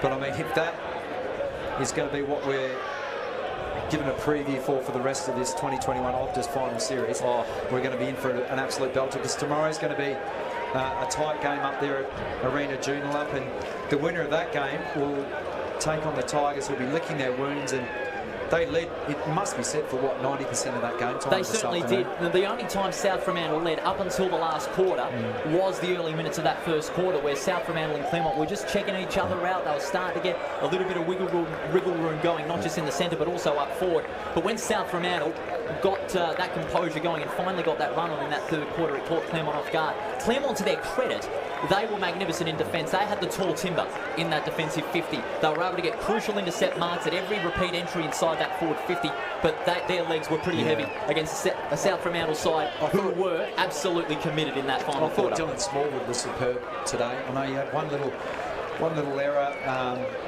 in that second term that allowed a cheap goal for Donaldson, but credit to him. I mean, what a crumbing goal it was for him as we had a look at some of these, and this was the opening goal of the game, thanks to CD Dodd. But look, Claremont have to back it up now, and they need to. And either West Perth or Swan Districts, it's not going to be an easy proposition. And then you have a look at Subiaco, probably with their feet up, having a look at this game. No doubt they would have had a training session today, but you know, they've got to take on the Bulldogs, and that could be a season-defining win. Well, it could be maybe a grand final preview 2 weeks after the second semi-final. But the fact remains is this: the Bulldogs have won it by a point, and they will go on to the second semi-final to play Subiaco at Leederville next week. It's deja vu. It is deja vu. It certainly is. Yeah. But also Claremont, they'll play their first semi-final at home at Rebo Fitness Stadium against the winner of tomorrow's elimination final between West Perth and Swan Districts. What a game that is certainly going to be. But my goodness gracious me, Matty Chechens, every time we're together in the commentary box, it's always a thriller. Yeah, it is. And it's a privilege to be able to call, and it was tremendous working alongside you this afternoon, Paul, and look forward to the future fixtures that are upcoming in the final season. What a tremendous game it was. Just before we let you go, who's your tip for tomorrow, West Perth and Swan Districts? You went with West Perth earlier, but of course there's still a few murmurings on the injury front as far as Swan Districts concerned. West Perth have got a few as well, despite their win over Perth in round 22. Who's your definite? Who are you going? I think Swan Districts match up okay against the forward line of West Perth. I know they've got Keitel, but there was an injury cloud over him, still deservedly winning the Burning Naylor medal, and congratulations to him. And Keegan Knott's been quiet over the last few weeks. I think he's ready for a breakout game. I think if the ball winners in Anderson and Fisher aren't fit, I think West Perth win it easily. If they do play, no doubt they're going to be sore. I just think West Perth might have too much grunt in the midfield. I think it'll be tight, but I'd say West Perth win 3, and I want to call early now. I think what we've just witnessed today, I think this is going to be the grand final. It could be a grand final. And that's no disrespect to the Subiaco team or their supporters, but I just think Subiaco don't have the scoring punch that both of these two teams do. And if either of these two teams show up defensively like they did today, I think they'll win. Either one of these teams will win the flag. So for me, I think this is going to be a preview of the grand final, but there's going to be so much more still to decide. Absolutely. This final series has kicked off on a tremendous note. Matty, thank you very much for your inputs. Always great to work with you as well.